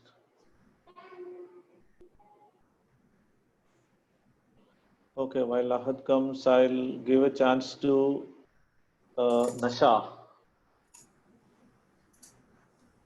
Nasha, by the way, നമുക്കിനി ഒരു അറൌണ്ട് 6 minutes ഒക്കെ ഉണ്ടാവുള്ളൂ. അപ്പൊ അതുകൊണ്ട് നമുക്ക് ഒരു 1-2 questions കൊണ്ട് തീർക്കാം ഇൻഷാല്ലാ. Nasha unmute ചെയ്തിട്ട് സംസാരിച്ചോ. Assalamualaikum. So my name is Nasha and my question is, when we bath and we have the intention of taking wudu, will our wudu be accepted? I did not get you. When we bath with the intention of wudu, will the wudu be accepted? No. We have to do wudu as wudu only. But if you are going through a ritual bath, before ritual bath you are doing wudu, so that wudu is accepted with the intention of wudu. Some scholars said like that, but no, as far as I know, it is not my subject. As I told you, I am not an expert in fiqh. So whatever I know, just I am sharing it with the intention of wudu. Even though you are bathing, that will never be considered as wudu. No naql is there, hadith are there, Quran ayahs are there, substantiating that. That is why you should have to perform your wudu separately. Abdul Ahad, you can unmute and talk. Yes, sir. In Islam is touching dog in Islam is it haram? And if yes, can we become an animal doctor also? Of course, you can be an animal doctor, but you have to take care of that. You have to take care of that. If you are an animal doctor, you can use gloves. Even though you are not a Muslim, you use gloves for touching all the animals. Is touching dogs also haram? Touching dogs, if it is wet, it is not haram, but you have to take care of that. It's not haram. Okay. Who said it is haram? Thank you. When you touch it, you have to wash well. Okay. Thank you. Okay, നമുക്ക്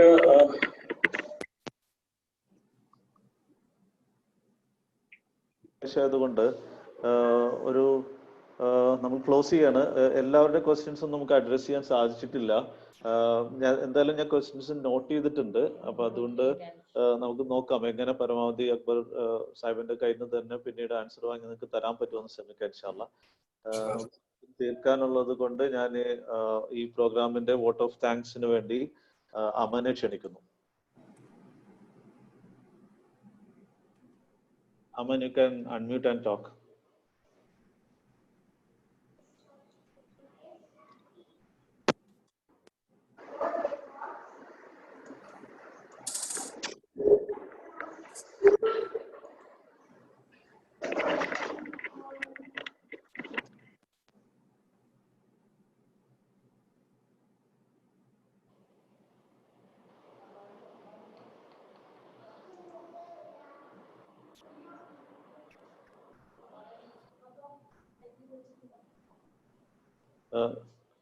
ഒരു second, Aman is coming, sorry.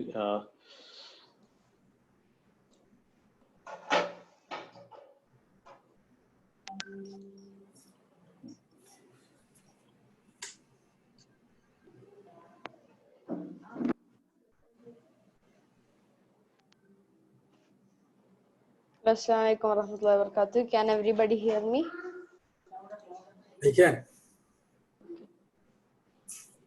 إن الحمد لله نحمده ونستعينه ونؤمن به ونتوكل عليه ومن شرور أنفسنا ومن سيئات أعمالنا من يهده الله فلا مضل له ومن يضلله فلا هادي له ونشهد أن لا إله إلا الله وحده لا شريك له ونشهد أن محمدا عبده ورسوله.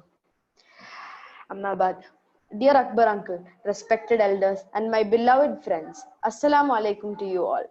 As Brother Atif mentioned at the beginning, I am also thrilled with the variety of programs ICW has been conducting for children. Our today's session is again a really unique one. It is one of a kind. I haven't heard much of such Dini sessions, only for addressing children's queries. Akbar uncle's presence here and responses to the questions really helped me. I hope it will be the same for all children present here. For me, after hearing Akbar uncle talking to children after 5 to 6 years, I am remembering the days when I was in Peace International School in Kochi, where Akbar uncle used to meet us and talk to us periodically. Overall, it was a very memorable event. Thank you, Akbar uncle, for taking out the time and spending it with us amidst your busy schedule. On behalf of all the children here, I would like to thank all ICW members for putting in their efforts to organize this event. We are eagerly waiting for more such events. Inshallah, finally, I would like to place on record my sincere thanks to all the wonderful friends and their parents for their strong support. This program would not have been a success without the presence of each one of you. Jazakallahu khair. Wa akhiru da'wana alhamdulillahi rabbil alamin.